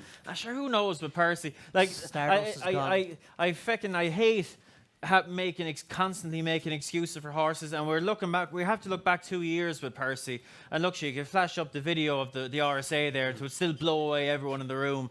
Alboom photo falling on his arse there, and the form has worked out great. Manali, he looked a Gold Cup horse that day. Last season, right off, clearly everything wrong with the horse. We didn't hear a thing, of course, because it's Pat Kelly, but reading between the lines, the horse was never right. Yeah, but he's back this year now. He is just behind them this year, so... He's gone. I think he's gone. The star quality with him is gone. I just think Pat Kelly, and again, I'm not going to pick the horse or anything, but I just think you can look at his runs, and it would be a very Pat Kelly thing to do, to train him with one day in mind and not worry about him getting beat along the way. I think if Davy could ride the race again the last day, he wouldn't have hit the front as soon as he did. Essentially, that was the first horse race he's had in well over a year. I can make a case that he's come on from it, and he loves Cheltenham, clearly. Pat Kelly hasn't had a winner since the emergency. Is that a concern? 402 days and 94 runners. Long time. Why is Pat Kelly such a hero? Like, doesn't talk to anyone. He's downright rude. It's like... he's had it off a couple of times on Presenting Percy, and now everyone, I think, thinks Presenting Percy's a better horse than he actually is. Yeah. What about Why is he a hero for not talking to anyone? Mystique. Why is people, that? People love a bit of mystery. Well, that's cool. Yeah. To be fair, definitely, to be yeah. fair to the man now, and the horses that he sent to Cheltenham, he's probably got more Cheltenham Festival winners than a lot of trainers would have. No. It's just, it wouldn't shock me, and if somebody wanted to have a bet on him now, I'm sure he's like just about a double figure price. You know, I could see it. If it happened, I wouldn't be surprised. But Did he not win a slow run RSA as well? he didn't just win it though, did he? You know. Yeah, I He, know. he looked a weapon. I And thought just- Davies riding him now the last day was Got there too soon. Yeah, I think he was trying to prove a point. Like I think he got a bit of shit for holding him up the first day, and the owner sort of implied in his comments in between the two runs, we'd like to see him ridden differently. And he still finished weak now. And I think Davey has that in his head because he said it in between the two runs that, look, I'll read you the quote here. From the back of the last at Christmas, I just thought he'd stay a wee bit better than he did. So I just wonder about him finishing a bit weakly as the horse he was. And I would say there was problems all over the I shop was actually down previous there. season. I was down. You were down with Pat Kelly, so he's letting down- nobody else in and he's letting you in. That's it. Yeah. Jesus. There's a friend of mine is actually Pat Kelly. Is my friend? His father is Pat Kelly's accountant. So, lads, if you want the info on Pat Kelly, I'll That fucking Kelly give it works you. all in cash. That's it. But I was down the day at Leopardstown. I was there at the Dublin Racing Festival, and at the furlong pole going out on the second circuit, Davey was squeezing him along. You know, I know he can race a little bit behind the bridle, but look, To be fair, generally, his RSA win was. it was something else. unbelievable. Yeah, It but was was something else. that not a slow run race? And Alboom Photo obviously fell in second, and you know Mona Lee was second that day. And I'm never convinced about Mona Lee being a proper stayer at 3 miles, and it was a slow run race. Shag it. I'll play Slay Presenting Percy with Kenboy as well. It'd be grand. Look, lads, in general, if you're having to look back 2 years to find a reason to back a horse, you're probably reaching. Yeah. And I know he was as good as he was on the day, but like if you put a gun to my head and said do something with regard to Presenting Percy, I'd probably play Slay him. Yeah. You know, and it hurts me to say that now because, geez, I love the horse in his prime, and I can see the case, but it's just you're reaching. You're And really like having to even- reach. Like, you know, he's by Sir Percy as well, who's predominantly I wouldn't mind flat that when he's won an sire. RSA. Well, I'd mind you it. know. That's the point I'm making. Like, I think with national hunt horses, if you start worrying about the sires the time they've gone to the Gold Cup, you're scratching at straw. I mean, that's it's a bit late to be worrying about that. It's all the forms in the book, isn't it? mate? well, look, I think Sir Percy, is he like a proper national hunt sire? You know, if he was a Who gives presenter. a fuck? Well, Matt, breeding's very important, as we can see looking Well, he's at got you. Like. form in the book, Declan. I'm saying, He's got form in the book. you've terrible confirmation. I know like. you've already proved tonight that you disform completely Well, sure, by but that's tipping up horses who've got But that's zero because I'm a chance. mongrel, you know. I've got that breeding in me, you know. Each to your own, like. Okay, lovely to have you here. And look, I've heard a lot of Gold Cup previews now, and you know nobody's talking about Clan de Sobo. You know, Electric in the King. In I'm the King about to George. if I'm given a chance. Go but ahead. As usual, you want it to be all about you, don't So you? we're going to move on. I thought you had, Honestly. you had the look of a man that wanted to move on to the bumper or something like that. It's great when you host the racing debates on, what are we now, Sky Sports Racing. And it's great when you hear that Kevin's a guest, because you know that's like a morning off. You just ask the question, he just talks and talks and talks and talks. That's what I'm paid to do. And talks, not a lot. Right, let's talk about Clan des Ober then. Look, I was a huge Native River fan, as many of you will know. I tipped him up at 25s very early on in the season. I genuinely thought he would just hack up this year. He changes the whole race, Declan says that, which is why everyone who immediately says, Clan des Ober doesn't stay. Well, he didn't stay in a Gold Cup with Native River in it. But this is not a Gold Cup with Native River in it. It's a Gold Cup with a completely different type of pace. We've already spent 20 minutes trying to work out who might front run and not come up with anything in particular. Bristol de May the most likely, but he's not a strong stayer at this trip, Bristol de May, so he's not going to want to go very fast. So Clan des Ober is going to be ridden completely differently this time around. He's going to be dropped right out and come through the pack, and he's already proven he's a class act in the King George. So I definitely think he's a fair each-way bet. And of the Irish, I think Delta Work he's the horse very hard to kick out the 3. I thought he should have definitely won the RSA. Mistake in the home straight, for me, just made the difference between winning and losing. He was staying on strongly at the death. And you have Russell on board, don't we? Do we have Russell on Delta Work? Mark Walsh. Mark Walsh. Oh. Do your I homework. mean, I'm a big fan of Mark Walsh, but I'd rather have Russell on anything. In fact, I'd have Russell on everything I owned. Would you be worried about the jockey change on Delta Work? Not that it's Mark Walsh, but just that it's not Jack Kennedy. No. I think he's a tricky horse. He's not the most consistent of jumpers. I think Jack had him very well worked out. He jumped better than ever last time. Look, I'm clearly no knock on Mark Walsh, but just the fact that it's not Jack would concern me a little bit for a fella that's been kind of fundamentally inconsistent in his jumping. Didn't he jump well last time because they crawl around? Yeah, and I think Mark Walsh might see this as his one big chance. I don't think he's going to... I actually quite like jockeys who go first time because they're not going in thinking, oh, he's this or that. It's a no-pressure ride for Mark Walsh. Yeah. Let's just go down the panel for the Gold Cup, and then we will move on to some of the novice hurdles. Declan. I will be back in Alboom Forward to win, but we haven't chatted about him here. I think Bristol de May on the ride he got last year is a big price to hit the frame at 25s. Yes, it's hard to argue what Nigel Twiston-Davis said about the price of Bristol. Tony? Santini, if there's a good cut in the ground, Delta Work if it's better. Tony Mullins. Album Photo and Bristol de May to chase him up the hill. Okay. And Kevin Blake. Santini, and if you wanted one at a wild price, is Monolly. Completely unexposed at the trip. Right, novice hurdle. Beat the head by Delta Very Work quickly last time, move on. 25 to 1. I think very quickly move on. Jesus.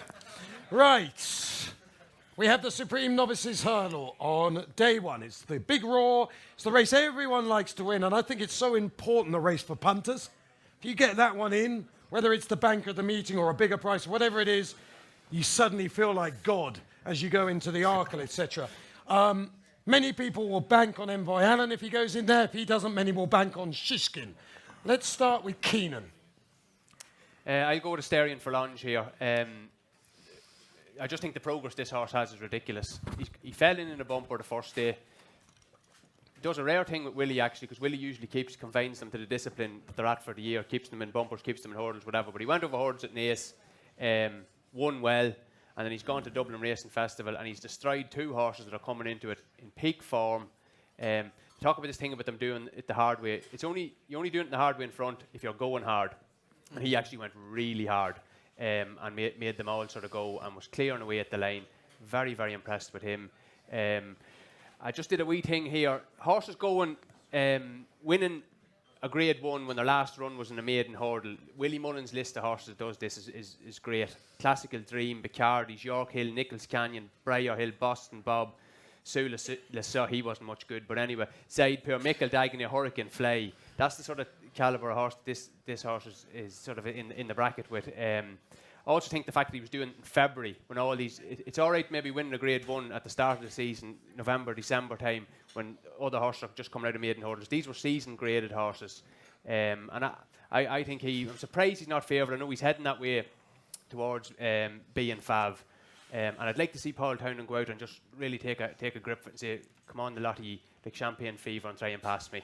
Jumping to the right is a little bit of a worry. But I think he already is the best, provided NVLN doesn't run. I'm hoping he doesn't run. I think he's the best form already and by far the most scope to improve. The Classical Dream took a massive jump from the Dublin Racing Festival to Cheltenham last year. I think this horse is at least as good as Classical Dream was in the Dublin Racing Festival last year. And if he takes another jump, he's going to be very hard to stop. Teddy Mullins. Supreme. Interesting here that Joe Donnelly owns the Irish-trained Asterion Furlong and also owns the English-trained Shishkin. Both horses are technically unbeaten. Shishkin fell and he's only made in hurdle. He won all the others, his bumper and his hurdles. And Asterion Furlong has won all these races. So, and then you have the two JP horses, the Hobbs horse and the Chantry and Sporting John. Are they nominated where they're going? Sporting John's gone out of the Supreme today. He's gone out of the Supreme today. Chantry House goes here. Chantry House. Like, he's unbeaten as well, isn't he? Yeah. Well, 2 this season, yeah. So, a fascinating race. Absolutely. And for Who wins it, Tony? I'll sit on the fence. Yeah, sit on the fence. At least they're not all beating each other. Well, there's no... that's what I'm saying. There's no collateral form. You know what I mean? You have no bite of the English novice form. Shishkin, yeah, man, you see, he keeps telling me, I used to do these things with him, and he used to say what'll win, and I'd say, look, they're all beating each other. God only knows who'll beat who this time. No, Teddy, why don't you tell the truth? And he used to say, because you haven't done your homework. Honestly, we get to a handicap. Yeah. Tony would, I mean, he barely knew what was running in the champion hurdle, let alone the handicap. And he'd get to the handicap and he'd say, they're all beating each other. It's too hard. And that was like your get out phrase for saying, I know fuck all about any of these races. No, that's what you imagined. Look, I'm just pleased this you're is a still brilliant awake. race. A brilliant race where there's, is there 4 unbeaten horses? There are a lot Or of 5. horses who have got a lot of No, ones. very few now. Very few arrive at the end of the season in a championship race unbeaten. And I think you have 4 in this race. Fascinating race. And you know, it's amazing. Fuck Yeah. me. He should work on television. He's some man to fill time, isn't he? No. Look, what did Danny No. tell you about Asterion when he got off him? He says he's going to improve again, Wonderful, and he well, that's thinks it. he'll win. Facebook viewership Yeah. has just gone from 35,000 to 2. No, 200,000 what? And I need a pish as well here. But no, I tell you what about fascinating. I love that one. You know, you come in at 9 o'clock at night at home and you turn on the telly, to and the the bar. last I'll come race back in a from- minute. The last race from Bath is on, a 0 to 50 seller.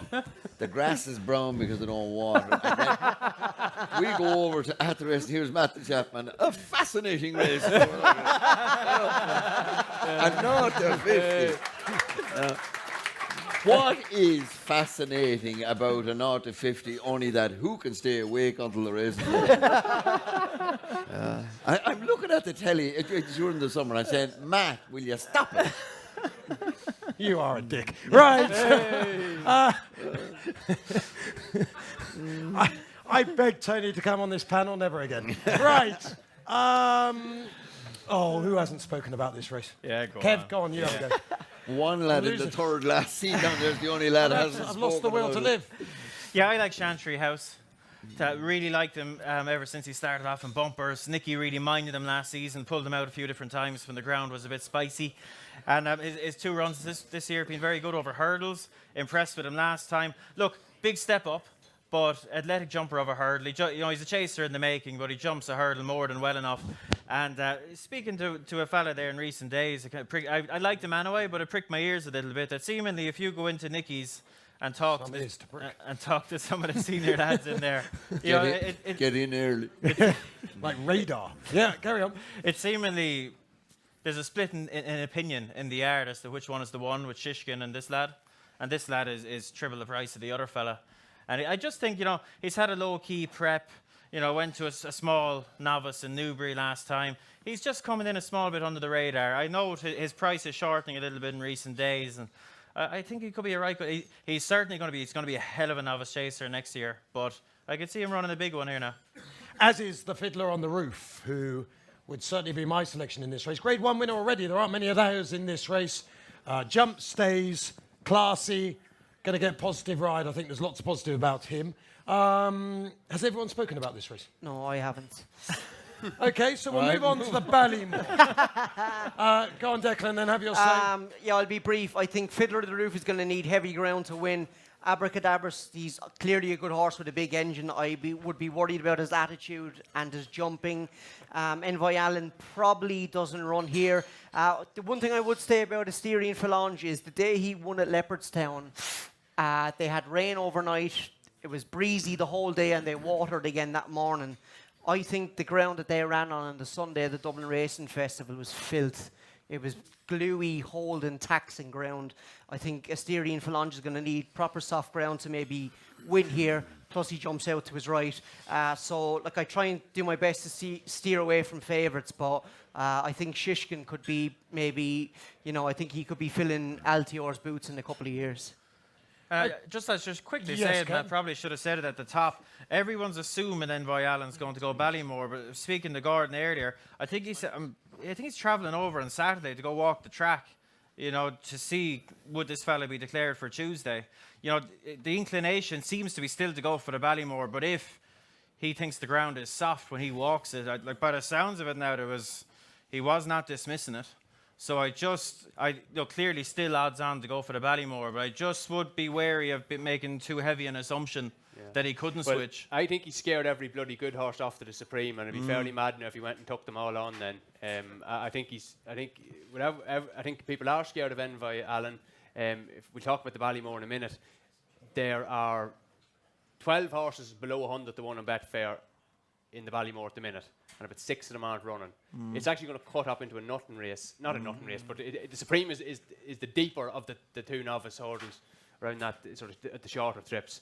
And I think it'd be fairly mad for him now if he'd engineered all that to have only really have to beat Sport and John to then go back and take on the 2 Donnelly horses and Fiddler and all and these. look, maybe it's just he's just getting a bit nervous coming closer and he's overthinking And it a bit. they did talk about that with Sam Crow, and the ground was heavy the year Sam Crow run, and didn't still do it. went Ballymore. Yeah, look, he's probably going to go Ballymore, but just so you know, like he And is to be going. fair, like kind of soft ground in March is different to soft ground in You know what he bloody beat at Navan in December January, or whatever. yeah. Like, yeah. But just the fact that he's going over, especially to have a look, you know, I thought it pricked my ears now. He's fucking sick of doing preview nights. That's the thing. He wants to get out of the country, and he said, "I'm doing them more."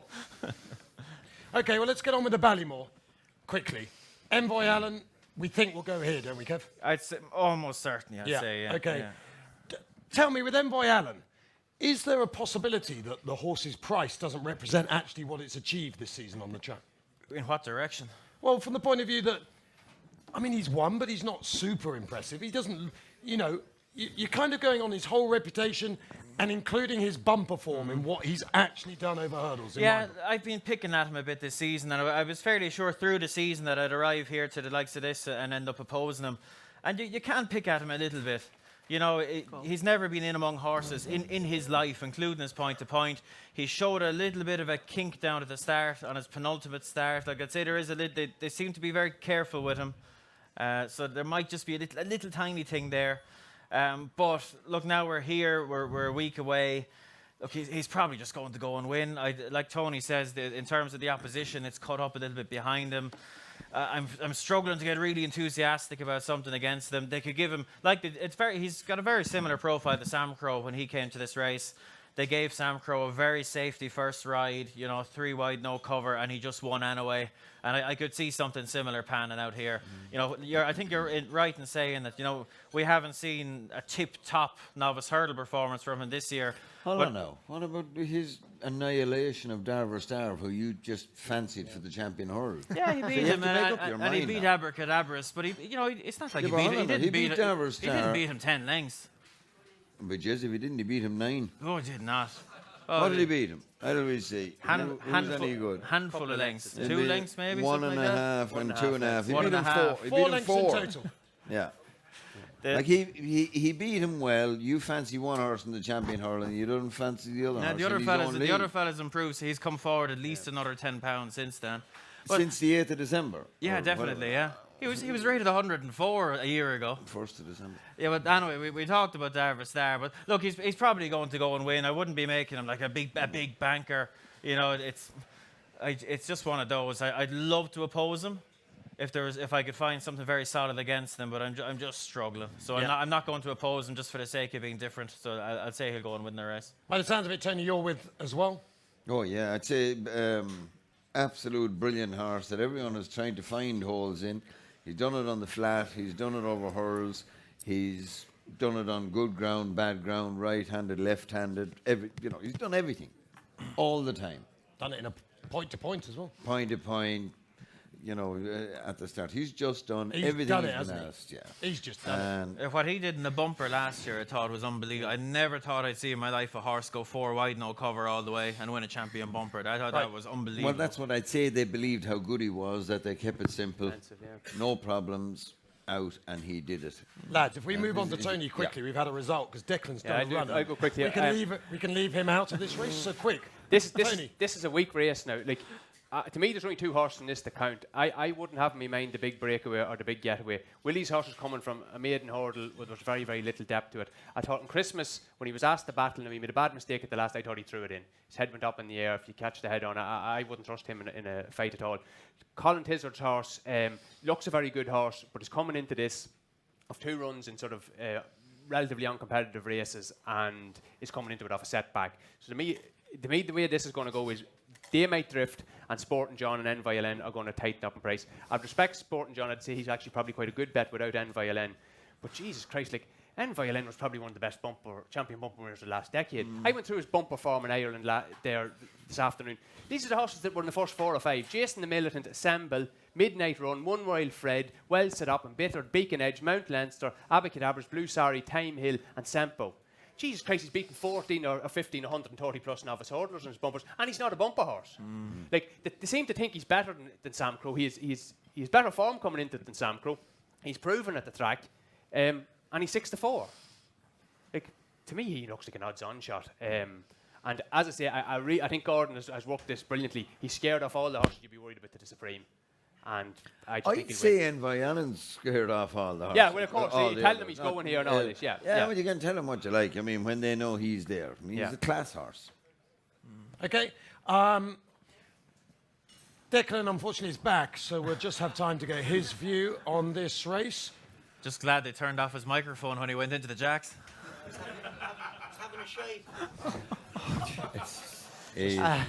Just hope you weren't thinking about all the boys in the audience, Declan. The good look Right. I was thinking about you, Matt. And your big greasy head, I hope. Anyway, I suppose you're looking for a shite view on the Ballymore. Do you know what? I wasn't expecting to say this, but I went over the phone the laughing last about, couple of days.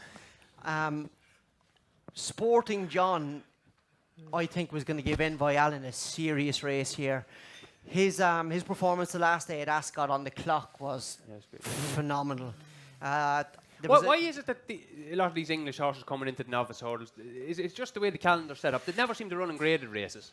Yeah, Shishkin's like that, Chantry House is like that, Sporting John's like that. Yeah, well, they're just not the races they are. Well, that's probably the best way to have it. There's too many graded races anyway. You know, especially maybe in Ireland, all these horses can duck each other. Jeez, I think that novice hurdle scene in Ireland this year's been pretty hot. That Yeah, Royal no, Bond it's was been good. Yeah. It's been. I think this group in general, from 2 mile to 3 mile novice hurdlers, are like I think we're gonna see some potential superstars maybe over fences the next few years. Anyway, the bet I'll be having in this race, I'll be having a good each way bet on Sporting John, filthy each way bet at about 6s, whatever he is there. But I'll have a good bet. I'll have a decent bet now on Sporting John without Envoy Allen. I don't know what you're going to get, but I think Envoy Allen and Sporting John Shorter. and what they've done. What's he saying there? half a point You're short. saying a half a point shorter. Yeah. I know this is a different market, Tony. All Different right. market. Different Right. market. I think in terms of what the two of these have done, I think the Big Getaway and the Big Breakaway are two nice horses, but I think they're chasers. I think they are clear of what we've seen, and I'll be backing Sporting John each way, and I'll be backing him without Envoy Allen. I like what he did at Ascot the last day on the clock was pretty phenomenal. Well, most of these be chasers. Maybe, yeah, probably. I mean, how many Ballymore horses aren't But you chasers? like, see you on there in Sky, and every horse that you see over like 15 hands, you say is going to be a chaser. You know, it's just the way you are. And then you go up to Philip Hobbs and you say, Time Hill, is he going to be your Gold Cup horse? And he goes, no, Matt, he's only a pony. He's only 14 hands. What a good question that was. He'll be in the stairs hurdle. Fantastic bit of information. But that's called investigative journalism. Is it? Declan, yeah. It's called not looking at a horse in the paddock to me, to be honest. But that's another story, hey.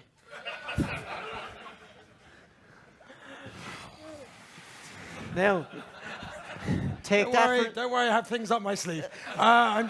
I'm holding back at the moment till we get well up to the You've watershed. already used score oil twice. You can't. You've no dirt in me otherwise. Declan, I'm in charge now. Shut the fuck up. Right. The Big Breakaway for me, I love him.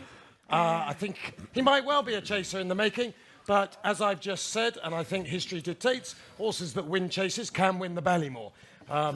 It's just very promising. Collington's got a very strong team. You'll have already known that I've done Fiddler on the Roof as well. I think these are really promising horses for a really good outfit, so I think he's got a big chance. Let's move on to the Albert Bartlett, which is later in the week, and we are going to start with the Albert Bartlett with Kevin Blake. Again, the information that I got out of Philip Hobbs is crucial here, I think, because there would be a slight stamina doubt about Time Hill.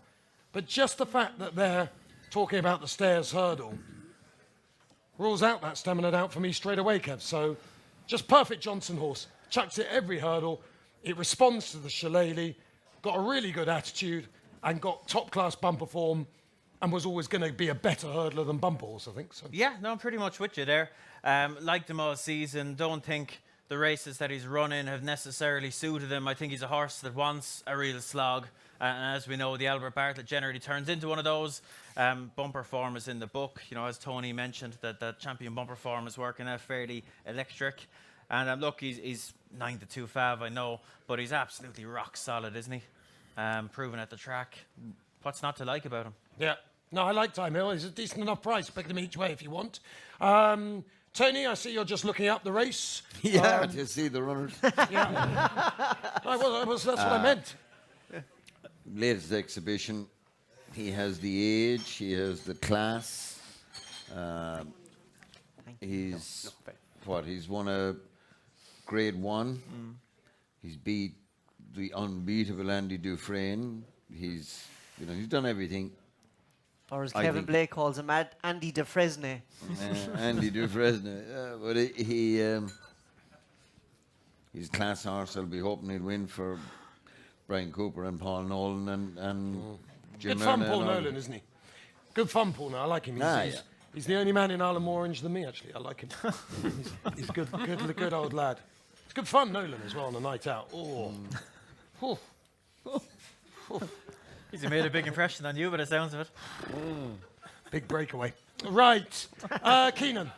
I'll row in with Tony here. I like latest exhibition as well. He's a hardened horse, bit older. Looks like he's going to relish the extra distance, and I don't think he's at all ground dependent. He's already done it on all sorts of ground, so I'd be happy enough with him. I think Monkfish is obviously a horse with serious potential, but just wonder has he got the experience at this point. There's an interesting question. Everyone's praising this Monkfish, and I never got a chance to even mention him to Willie. He looks as slow as a boat to me. Which that's what you want, I suppose, Probably what is you it? want, Jeez, yeah. he's not that slow. No, I'm talking about 4.5, 5 mile. He'd be the fastest horse in your stable. They would. I have feelings in here. But Willie, just send me Monkfish, please. I'm surprised at Monkfish being fancy. The farm I've looked up anyway, unless I've missed something slow as a boat and won't be placed. He'd be one of Willie's plunkers, I'd say, for the week. One of Willie's plunkers. A plunker, like you just boom. For of the fancied ones, can't see him. That's not water, is it? It is water with a little slice of lemon.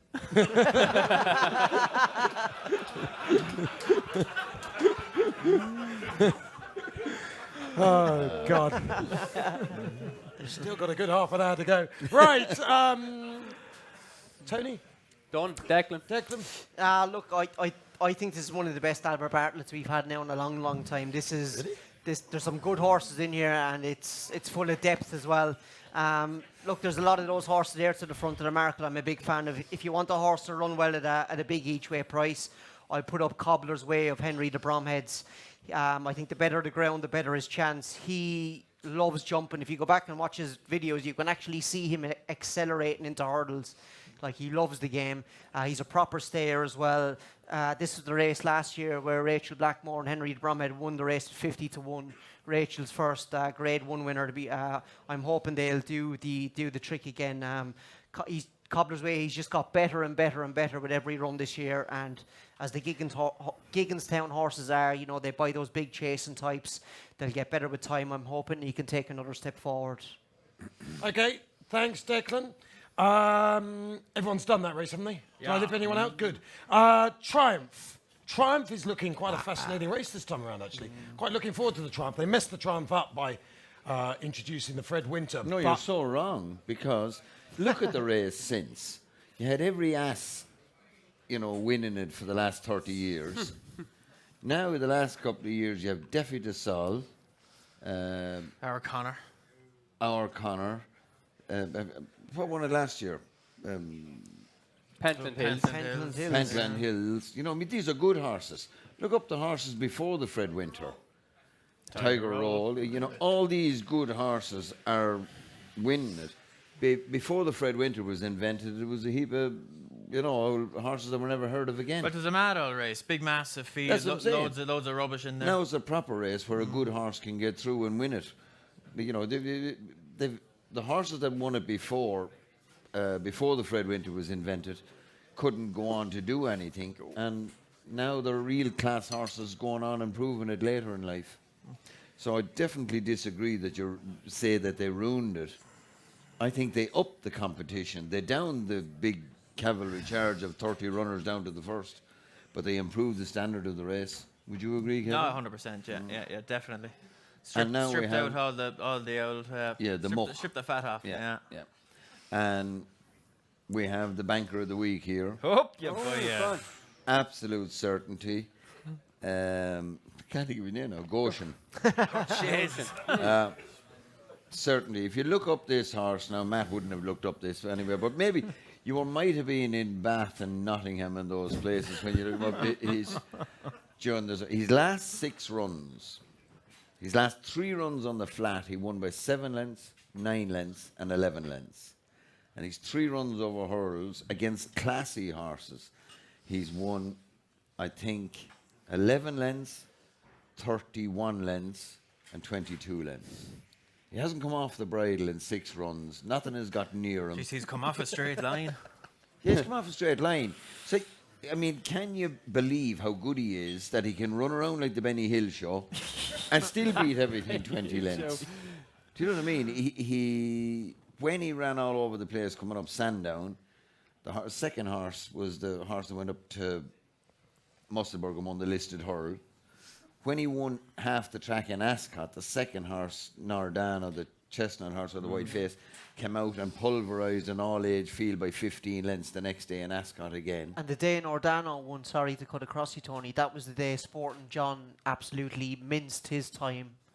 The time of Sporting John and Nordano's race, he blew Nordano out of the water on the clock. Like. Yeah, well, I don't think Anton would have blown Nordano out of the water that day. He won half the track. And this lad that I'm talking about bet him 20 lengths. I mean, I cannot understand how this lad's not odds on. This lad is different league. Can't, you know, even when Hector Crouch was riding him there, you want to go back and look at his Nottingham race. Nottingham, the longest straight, I'd say, in England, 4 furlongs, off the bridle turning in, and only opening up in the last 100 yards. This lad, stay longer than the mother-in-law, as they say in England. This is a machine. And you know, he did a lot of that not jumping. He ran to the butt of every hurl that day in Sandown, ran all over the place coming up the straight, and still ran away from a listed winner. Absolute machine. I'd say back him and do a double with him for next year's champion hurl. A machine. Big talk. Well, real machine. Are you going to do that with Betway? You do that with Betway? Gary has called him a freak, certainly Goshen. Just up and down the hills is a different test, but he clearly is a very exciting horse. Tony Keenan? I have no opinion on this, bar that the Irish horses don't look very good, and I'd be expecting it to stay in England. Yeah, the one interesting thing about this race now, it's going to be huge speed with Aspire Tower, All Mankind. Goshen will be up there, won't he? Well, the one thing about Goshen, that was the one thing I loved when I look back through his Sandown race. He doesn't have to lead. Now, he goes... I think he only went so fast in those races because he was superior to the opposition. But when that Manuccini took him on going down the back in Ascot... We let him off a bit. He let him off a length or two and he sat behind him. And he actually jumped much better when he was a length behind. You know, So, I think lads, Aspire he's Tower different- It's not just different league now. It's different stratosphere, this lad. Yeah, I could see Aspire Tower being the same way a little bit. He's been making the running, but I don't think making the running necessarily suits him. Like, you watch him at his hurdles, he's a good out looking to think about it. You know, I think if there's something good enough to lead him, and you'd imagine All Mankind is going to make the running, surely. If something's going faster than him, they're surely going too fast.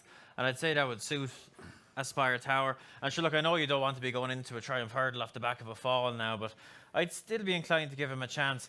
It's not a big opinion, but I'm actually really looking forward to this race because it's going to be madness to watch, isn't it? You've got All Mankind, you've got Aspire Tower, Goshen. They've all shown kinks. All Mankind looks like a lunatic.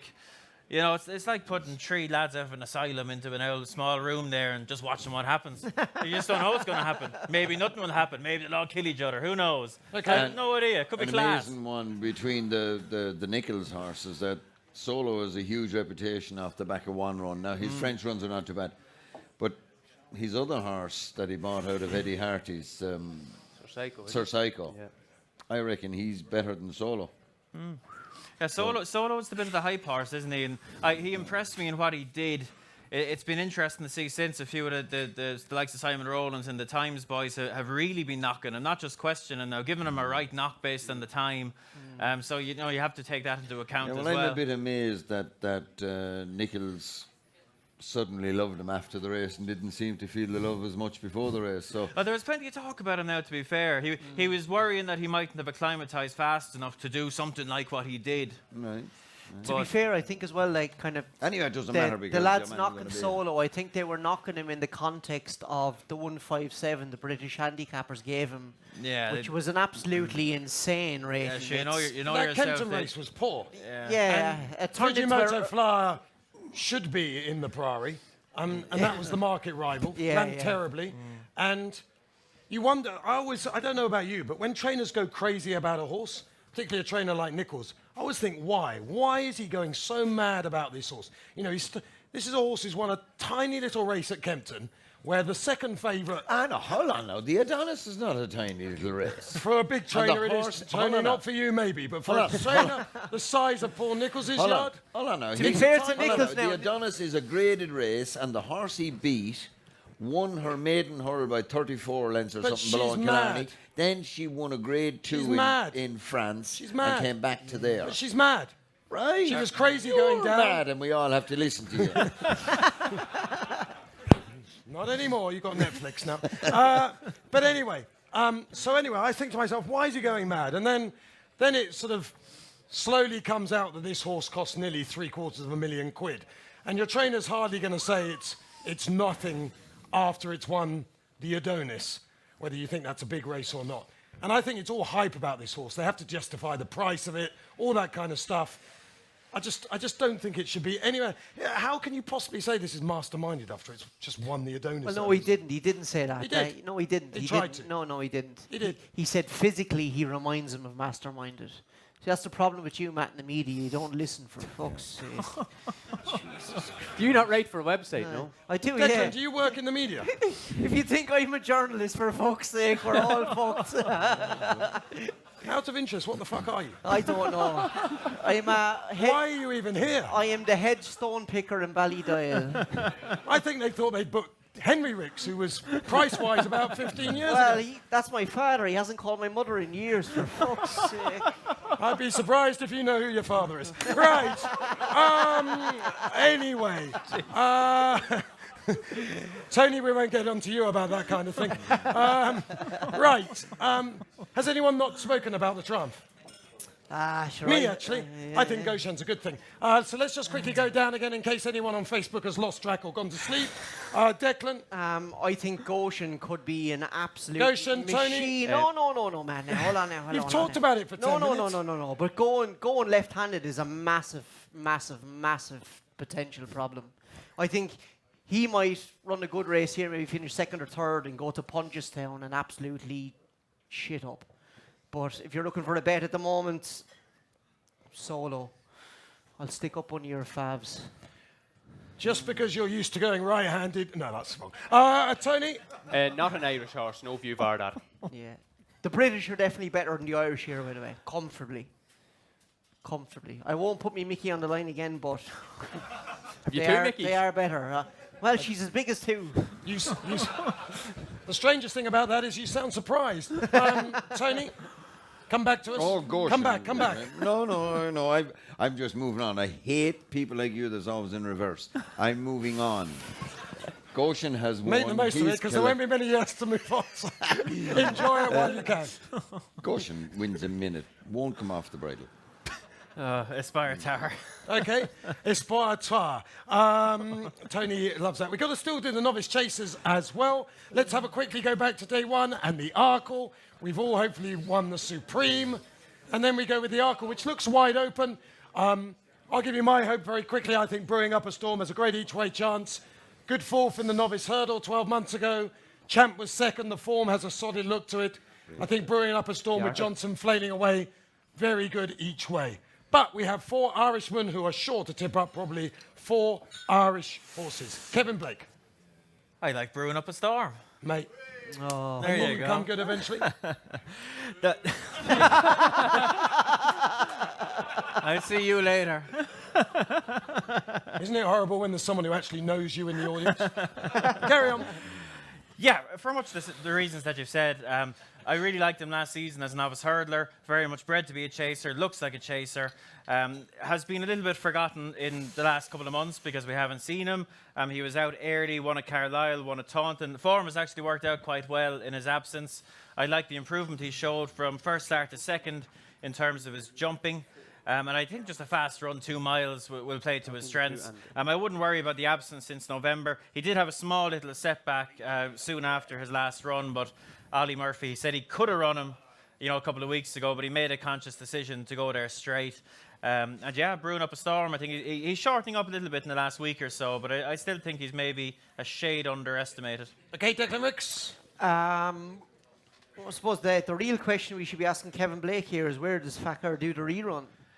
He's And don't be giving us none of that bollocks. No, I don't know. You fucking know. Are you still race planner for Joseph? Oh yeah. Okay, carry on.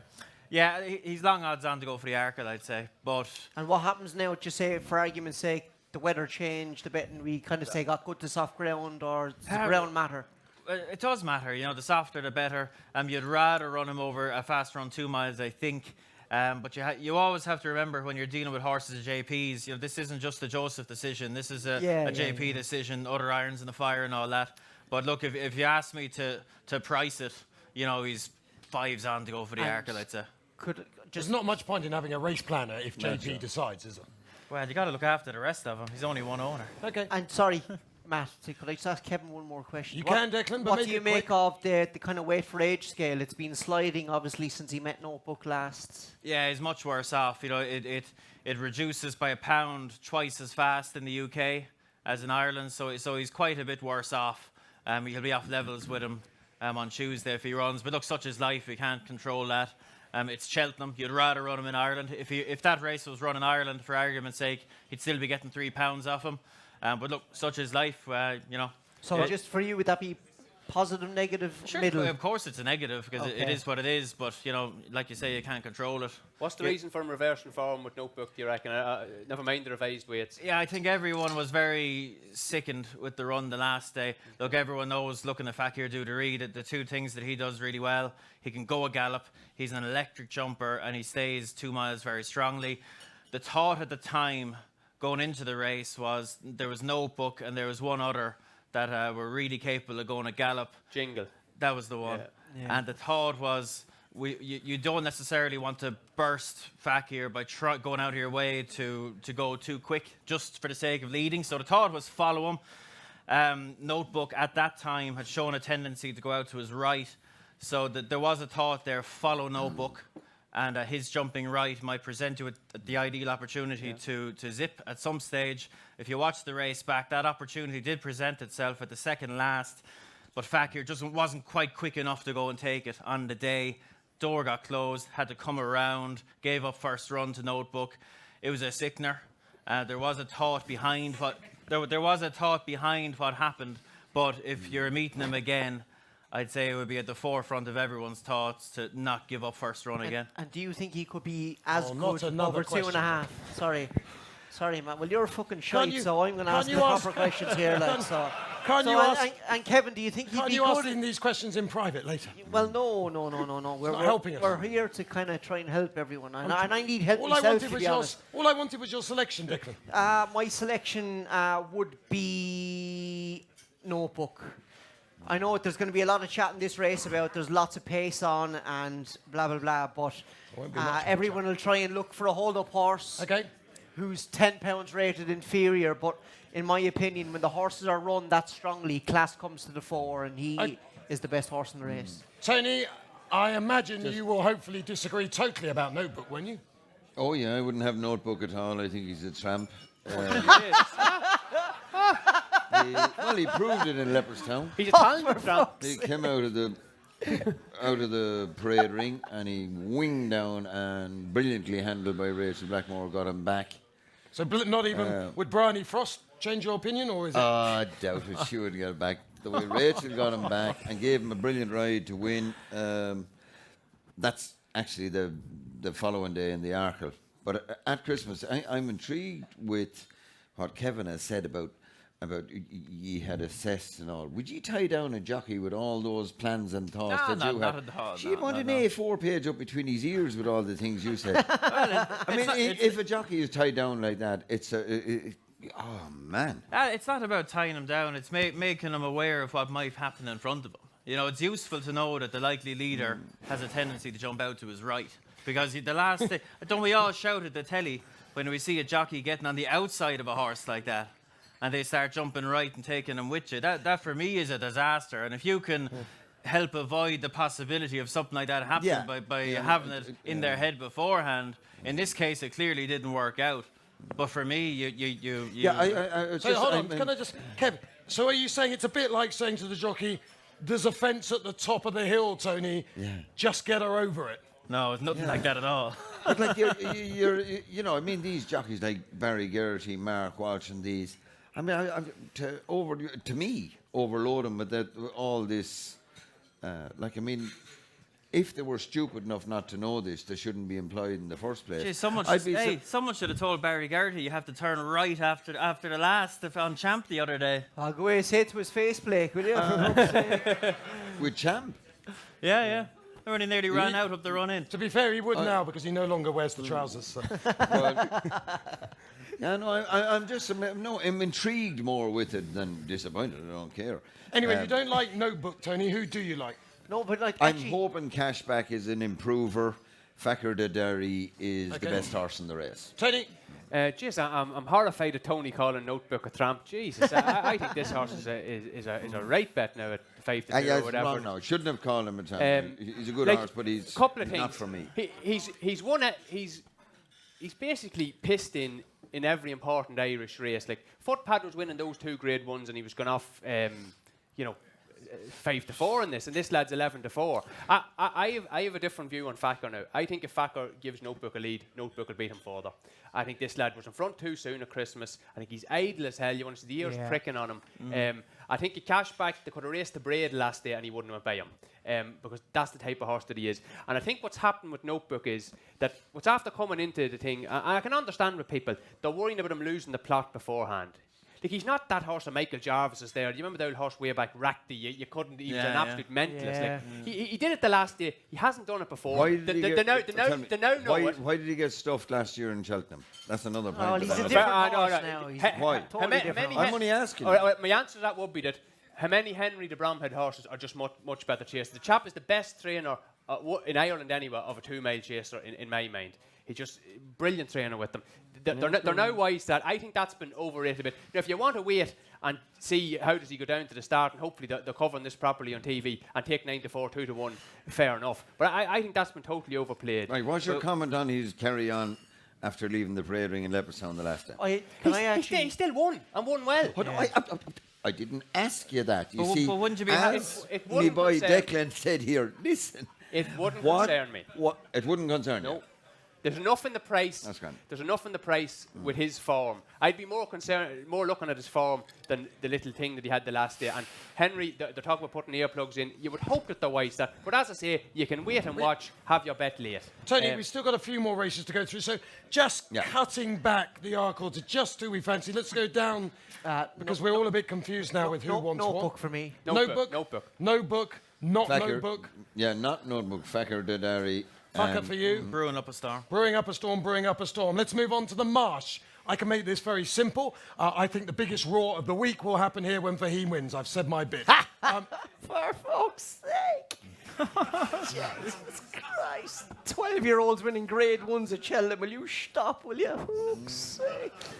I know you're a fan by now, and I'm not going to slag you about that because he is one of the greatest horses we've seen, but he's not winning this. No way. No way. That's as bad as my score I'll shout now. You're just looking to... Right. What? I need 10 big lads right now. Let's absolutely pummel them. You might need 20. One will do it.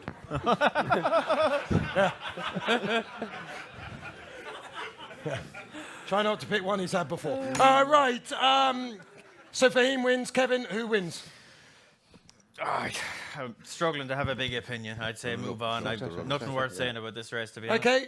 Thank you for your input, Kevin. Worth having you here. Tony? Bit boring as well, I think. Will Easy Game run here? Who? He's been beaten by Fahim already. Text your brother. Yeah. Yeah, no. Yeah, they I know, seem up in the yeah. air between this and Alaho will be the RSA. favourite for Willie, probably, if it runs. If you're on, that's the thing. Just say Alaho is Fahim, not Tony. gonna- You know Fahim's going to win. I think Fahim has had one of them. I'm a great fan of Fahim. I think he's had 2 hard races, and he is getting old. Our learned friend on the He's not Well, our getting friend old, anyway. he's old. No fucking friend of mine. I but tell you. look, Fahim's a great horse, and he should get a round of applause like on the so. He's a should. fantastic horse, but maybe 2 Grade 1 wins this year. It's unbelievable training already. Just think that this is a bridge too far. Oh, What do we make of Fahim maybe going out at Cheltenham like Istabrack and Cato started? Quarto. Oh! Well done. Right, Tony Keenan? I am fascinated to see what Willie's going to, how he's going to split these 3 horses. I have Fahim will run here. Fahim here, Easy Game plus Alaho. I have half in my head that Fahim's going to go to the RSA. No way. He tried the stairs before and he didn't see it Doesn't out. So stay he's out. not going to go Well, back. he straight does back. stay, will you? That we won the 3-miler there? And he did. He won it. And it was that the David. He rode Mullins, from the David front. Mullins, Yeah, wasn't yeah, it? from front, yeah. Yeah, it was- I'd be worried about his jumping over. Like, this is only 2-3 and a bit rather than the 2-5 the last day. I would. I know he's a 12-year-old, right? And trends and blah blah All blah. the stats go out the door with this yeah, he's proved every stat wrong over the years. Like he's made the stats look completely stupid. So to me, he would actually nearly be bringing the best form of all into the race. But I would have in my head that he might go to the RSA, or is he going to go at all? Is he going to have a swan song in Fairy House? I don't know. I thought Easy Game now. My take on the last day, the Fahim race. I thought the other Mullins jockeys in that race rode it a bit like Frankie was on the last leg of the Magnificent Seven. I thought they let him off in the front. I thought the others were given a lot. Robbie Power on Easy Game, he was given a lot to do. Yeah. He made up a lot of ground from 3 out. Now Fahim found plenty. Fahim's a great horse, but I think Easy Game he is a gear or two. He might be suited to be going back to the intermediate, the little bit shorter. I wouldn't have him in mind for the RSA. So I think Fahim maybe going up and trip. Easy Game staying at this trip. Alaho's the fly in the ointment here. But I don't know what way the cards are going to fall, and I'd say they possibly haven't decided yet. They want to see what way the ground is. But that would I'd be thinking Easy Game here, Fahim up and trip. Okay, thanks, Tony. A terrible analogy, incidentally. Pat, bless his soul, absolutely whipped the hell out of Northern Fleet to try and beat Frankie in that last race. That's a terrible analogy. Yeah, the rest of them. Anyway, Declan. Yes, my best value bet of the week goes in here, and I think it's Mr. Fisher. If the better the ground, the better his chance. I just think his form is stronger than Alaho. He's a better jumper than Alaho. Itchy Feet is vying for favouritism. I would be pretty worried about his jumping. Fahim, I don't know. Sam Crow wouldn't be a big surprise, but Fakir, Easy Game might run here. I think Mr. Fisher, he's 7-1 there. I think that's probably the best outstanding each way bet of the week for me. He does everything right for me, and he's trained by the right man. Okay. 3 words in that whole load of waffle, which were the most useful that you've said this evening. I don't know. Right, RSA. Often seen as a bit of a slog, but has had some good winners in the past. Yeah. Let's start with you, Kevin. RSA winner is. I'll tell you who won't win. Champ. He's the fav. I'd make him a place lay. Wrong race to run him in my opinion. I've loved this horse all along. He looks like a staying chaser. He's bred to be a staying chaser, but he isn't a staying chaser. In terms of his racing character, in terms of the way he jumps, they've been trying desperately to do everything they can to make him a staying chaser this season. But there's a couple of things about him. You don't think he's a staying chaser, do you? No, I can tell. look, he's been very free going all his life. He's settled a bit better over fences, but he still gets quite grippy. He can start getting strong. If he sees a bit of daylight in the middle of a race, he gets strong in the middle of a race. And in terms of his jumping, to be a good staying chaser, you need to be able to be clever and to shorten up and to manage themselves in that situation. He can't do it. He's a bit brainless at his fences. Every time Barry asks him to shorten up, he makes a bit of a hames of them to varying extents. But the last day when Barry, he ended up kind of half pulling his way to the front, a long way out, and Barry fired him at 4 or 5 fences, and he was deadly at every single one. And this is before he ended up falling, because Barry tried to shorten him into it, and he had a brain fart and chested it and fell. If he's my horse, which unfortunately he isn't, I'm certainly running over 2.5, maybe even 2, and actually riding him quite aggressively and firing him at his fences. Don't bring his intelligence into it, because he doesn't seem to have much. Just let him have a crack at his fences. He's actually quite good at it, and I just could see this going badly wrong. Okay. RSA Chase, real slog. He's going to have to try and relax him and conserve him. He's going to make mistakes. He's not going to get home. Okay, so you're laying Champ. Would you back anything? I'd love to know the full field. I like Manila Indo. He's a bit light in experience, but look, my play here is a play sleigh of Champ. It's probably going to be even money or so. Okay, Keenan. If Faheen doesn't run, I'll go Colin Tizard's horse, Copperhead. He's another one that's improved for chasing. Race fell apart a little bit in Ascot, but the time was excellent. He battered a good horse the second. And I'd like him each way if Faheen doesn't turn up. Thank you. Declan. For me, Copperhead should be running in the 4-miler. I have the complete opposite view of Kevin, which is not going to look good again because this is all being recorded. So, Also, Kevin's highly intelligent. But yeah. That's grand. We couldn't all be privately educated like you, Matt.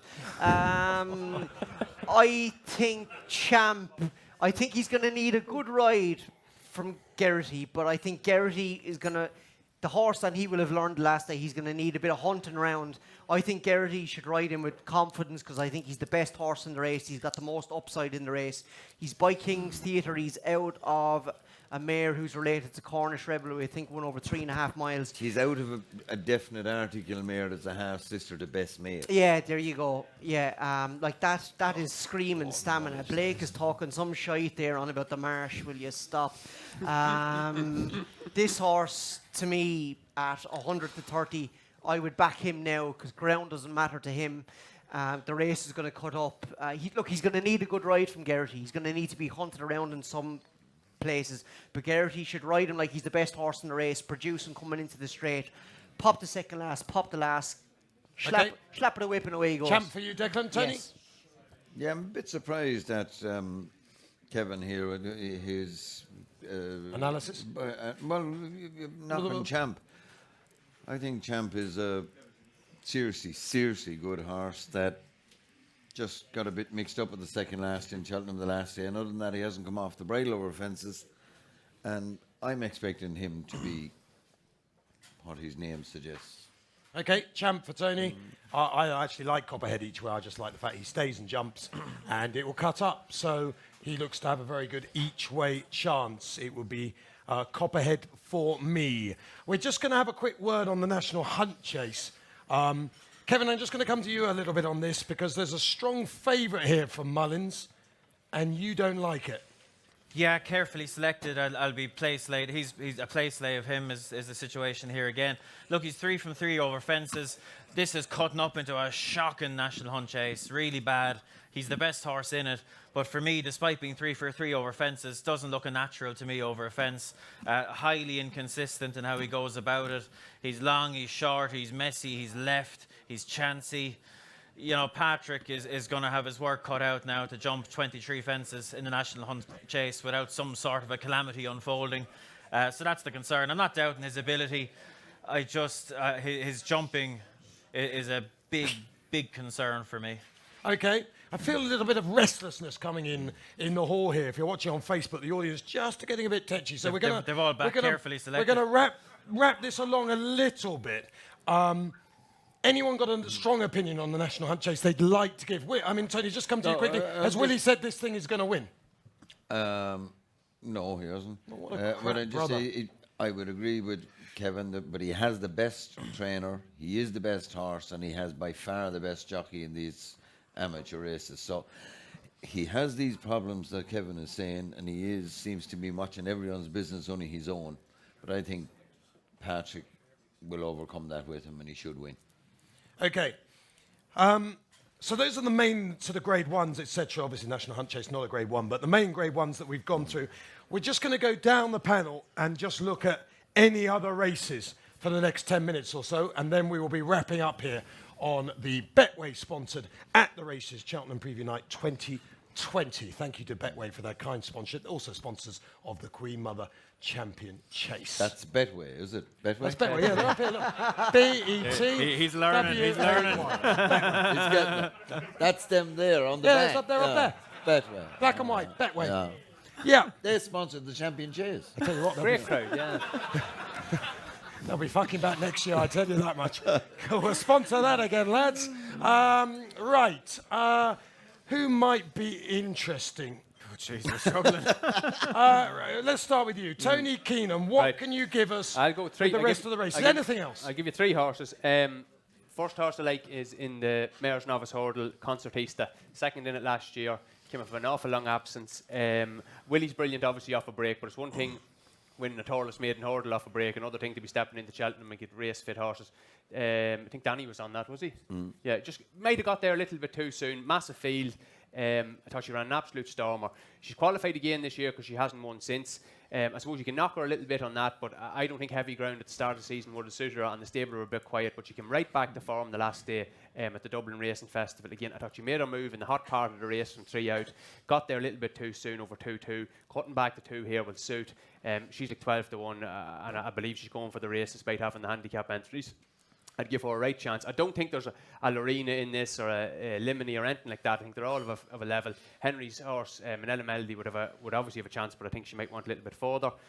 The other horse I like, I don't like the way he sort of qualified for the race, but the storyteller would have to have a chance in the Pertemps. I don't think this is a great look for racing this kind of stuff where horses aren't incentivized to win. They're incentivized horses of his sort of rating are incentivized to finish 4th, 5th or 6th in these qualifiers. I thought Davy asked for his effort very late, just got in and qualified. This horse was a short price for the Martin Pipe a couple of years ago when he was taken out, when he got injured. Still think there's upside with him over hurdles. Beat a right horse in Torless there at the start of the year, Mary Francis, who's gone on and won a qualifier of her own. Borderline 160 horse over fences, and he'll be dropped out. And I think the horse that won the race in Leopardstown, the Widger's horse, that just escaped, Tracy's Veniscorti. Making all in the Pertemps is very, very difficult. I think a horse is going to be held up and come late, storyteller of a chance. I'm going to sort of not drop Kevin in a bit here, but I'm just going to, my third horse is a horse that I do think Front View could be obviously very well handicapped in the Martin Pipe. I think that whole Torless form line is strong. I'd have a few quid on Willie's horse that won it if he turns up now. I think they might be more inclined to go for a graded race with him. I think he's improving with experience. But Front View, good bumper horse last year. He's mixed it with some of the best novices. Second then Violin up north. But nearly more than that, I thought his Cork run was excellent. Utrecht, I'd say, is a savage bumper horse. The only thing is he can't run in the races because he's had the run over hurdles. He can't run in the real graded bumpers. Beat him nicely. And I thought off a long break, was put into quite deep company. Things didn't just go totally right. He made his move a little bit earlier than ideal. I hope if this is the right round, he either clipped the second last and got trouble, or he got trouble and then clipped the last. I thought he shipped really well, and he's on a nice mark. I know he's the favourite, he's 7-1, but he just feels like one is every chance of going off 7-2. So Kevin, I'll throw that one to you because you know all about him. Yeah, no, you've covered it well there. Look, I'd say there's very little doubt he's well handicapped, but it's one thing to be well handicapped, it's another thing to win a Martin Pipe after 3 runs. And I'm not being smart, you can go and watch the videos yourself. I didn't think his jumping was good enough the first 2 days. He was novice-y. He was definitely better the last day, but it'll be a big concern for me. Now, big field race like the Martin Pipe, he'll need to jump better even than he did at Thurles, just to give himself a chance. If he's in contention there, the third last, you'd be very hopeful he'll go and run a massive one, but his jumping will just niggle at me. That'll be my concern going into it. I hope you're spot on and he absolutely bolts up, but the jumping will be a concern for me. Okay, thank you to Tony. Declan, what can you give us? Just Just two horses. In the Mayor's Novice on Thursday, I'm a massive fan of Nicky Henderson's Floressa. She travelled and she jumps like a proper horse. The last day she ran in a joker race at Doncaster. Doncaster, yeah, where they crawled along. She was beaten by a good horse in Lady Buttons. I was actually wondering, would she have too much pace for 2 miles on the new course? But I think that run there at Doncaster showed, she's probably got more stamina and needs a proper gallop, so I put her up. The only horse I've backed in a handicap so far is Aramon in the county hurdle. I keep my own ratings, and I've gone through all that race, the top 35 in it, and on my ratings he comes out as the best handicapped horse. He obviously a grade 1 winning novice. He ran well on his first start of the season at Christmas where he wasn't put in the race, clearly very rusty. Then ran in the Irish Champion Hurdle again when he wasn't put in the race. Had a very wide trip later in the passage. 2 out, then he was hampered and he ran on very well. I was actually half interested in him in the Champion Hurdle at 100 to 1. It's that bad a race, but you can get there 12 or 14 to 1 about him in the County Hurdle. He'll do for me. Willie has the favourite in that race, Ciel de Neige, who was obviously an unlucky horse in the Betfair at Newbury, but he is 37th on the list, so he may not get in. So that's the only horse I've backed in the handicap so far. Tony, give us just something that you have been told on your trips around Ireland that will just win. Well, sure, I told you Goshen is a certainty, but I'd say Colreevy to me is a very classy mare in the Mayor's Novice, champion bumper winner, getting her jumping together. She's a bit of a slow learner, which she was in bumpers. I think she's a very good bet there. And around the country, I've heard I have a man that's very good on times and that he checks out things. And Alpha Mix, a horse of Gavin Cromwell's, huge improver. And I would say that he's my, one for the value in a handicap. I have a fact about him, Tony, if you want it. A factual fact. He's only one of 4 horses, Irish horses, entered in handicaps in Britain that's been allowed to run off his Irish mark. The English handicapper hasn't put them up even once. I don't understand that. What is that crack about? Tony, if I knew, we want to get home sometime tonight, Tony, so we don't get Gavin started on that one. You're going back to the Cromwell days, I'd say. Well, he's probably afraid of Cromwell, that's right. To be fair, history does dictate they don't get it far wrong, even if it is the case. It's statistically it's working out. that what is it, since the difference between the two handicappers came, Ireland have won more handicaps than England at the Cheltenham Festival, which I don't understand either, because I can't. Noel O'Brien, who's dead now, was a great man to explain. And the more he explained it to me, eventually I used to say, no, just stop explaining to me, because I know less now than I did before I started talking to you. But anyway, the facts are that the Irish horses have won more handicaps since the difference of opinion. Well, the relevance of him being off his Irish mark, I suppose, is he'll be running against a heap of Irish horses in whatever handicap he runs in, and he's going to be better off with all of them basically if he would have met the same horses in Ireland. So it's a good thing, very much so. He's a very good horse anyway, and he might be above a handicapper in the end. I'm not sure he'll get into the Coral Cup. I think he's guaranteed a run nearly in the Martin Pipe, but I actually like him as well. He's big. To be fair to Gavin Cromwell now, last year when he won the Champion Hurdle, it was a bit of a mental race, and he's obviously a good trainer, but geez, Gavin has brought a couple of horses through this year that have done really, really well. Darver Star, that Alpha Mix, he's done a few of them now. He's trainer going places. Yeah, you look at Gavin's stats. Like, he's a low-profile fella. You wouldn't have heard loads about it, but you look at his year-on-year stats. Like, he is the growing trainer in Ireland at the minute.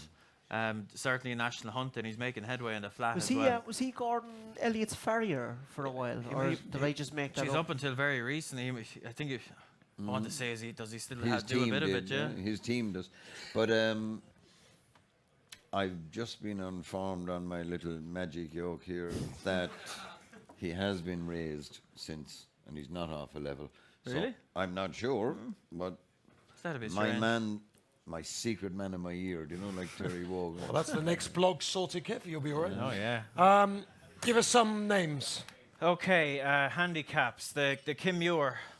We know these amateur races at Cheltenham. It's such a massive key to jockeys because there's 4 or 5 lads here that are a long way clear of the rest. And if you can get ahead of who's riding what in terms of those better lads, you're in business. And I'm delighted because the horse I would have fancied in the race, almost regardless of who rode him, is Plan of Attack of Henry de Bromheads. Was 3rd in the Paddy Power chase last time. Philip Enright rode him, and he was just a little bit unlucky. There was a bit of carnage in the race. He was prominent, load of loose horses knocking around.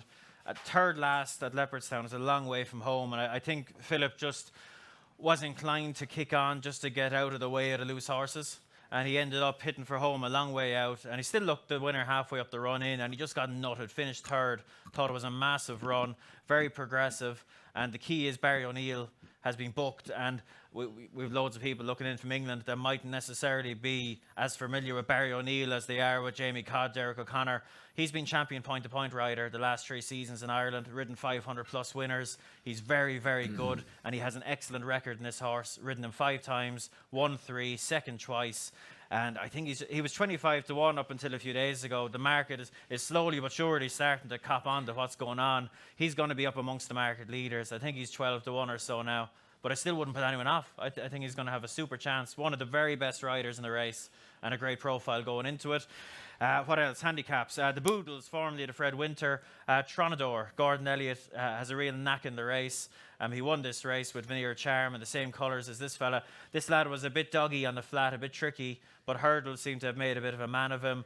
Very, very eye-catching hurdling debut. Went and won at Thurles, I think it was, and a lovely run the last day in a rated novice hurdle against older horses. You know, if you're thinking Boodles, you would have been thrilled what you saw in this race at Navan. Gordon's going to put blinkers on him first time. He's going to have a lovely weight. He ticks an awful lot of boxes for me in terms of a sneaky one in the Fred Winter. And the last one, I'd actually back up Rixie with Floressa in the Mayor's Novice. Smash and run last time, taking on Lady Buttons and Irish Row. Got absolutely mauled by Lady Buttons. It was a bit of a shocker now, to be honest, if you watch it back. She's better than that. And I think a well-run 2 and a bit miles at Cheltenham will play to her strengths. And she's overpriced, in my opinion. Okay. So we're going to wrap up. Just going behind the panel, we'll get there. Maybe just one winner. Just one winner. I don't care about the price. One winner.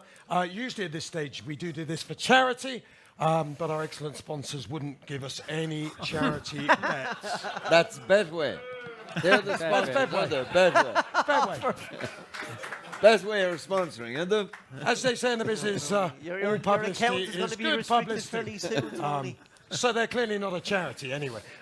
So one horse out of everything we've discussed tonight, and thank you for being such an excellent audience. One horse, Declan Rix. You don't need to go on for too long. Just one horse that you lump on. Carefully selected. I'm taking on Blake too much. Next. Carefully selected. Okay, good. A Plutard and a Ryanair. Plutard. Tony Mullins, the former rider of Dawn Run. Goshen. In the Triumph. Kevin Blake. Plutard. Okay, and I will go for Altior in the Betway. That's the Betway chase. Queen Mother Champion Chase. Thank you very much to Betway for their kind sponsorship tonight. Just a reminder, if you are watching on Facebook and you fell asleep at any time, you can watch us on demand on the website, the attheraces.com website, on Facebook, and we're live there on YouTube. Yes, it's well. Johnny. Johnny boy! Johnny, speaking to this. You're all very welcome here to the GOAT, but always remember, the GOAT is not just for the ATR Betway Cheltenham Preview. We're open 364 days of the year, and if you go to Leopardstown, Thank you to Johnny. And Johnny. Yes. Johnny, come back here. If anyone's watching on Facebook right now, and God help them, they end up here, is it fair to say if they mention the fact that you were on the At the Races Facebook Cheltenham Preview, their first pint is free? yes. Okay? And that only lasts until tomorrow. Tomorrow's all we need. That is for 1 year. Look at Johnny's given up on shaking hands with coronavirus. He's mad for the fist bump. He's fist bumping everyone. For a lad that was giving up on shaking hands, he was nearly kissing Matt there. So, yeah. I think coronavirus is the least of Johnny's worries, to be quite frank. Anyway, thank you very much for everyone joining us tonight. As I say, you've been a great audience. Keep watching Sky Sports Racing. Keep up to all the information on the At The Races website, because as we all know, you can watch the shit that is Netflix, or you can watch us. Thank you for being a great audience. Yeah.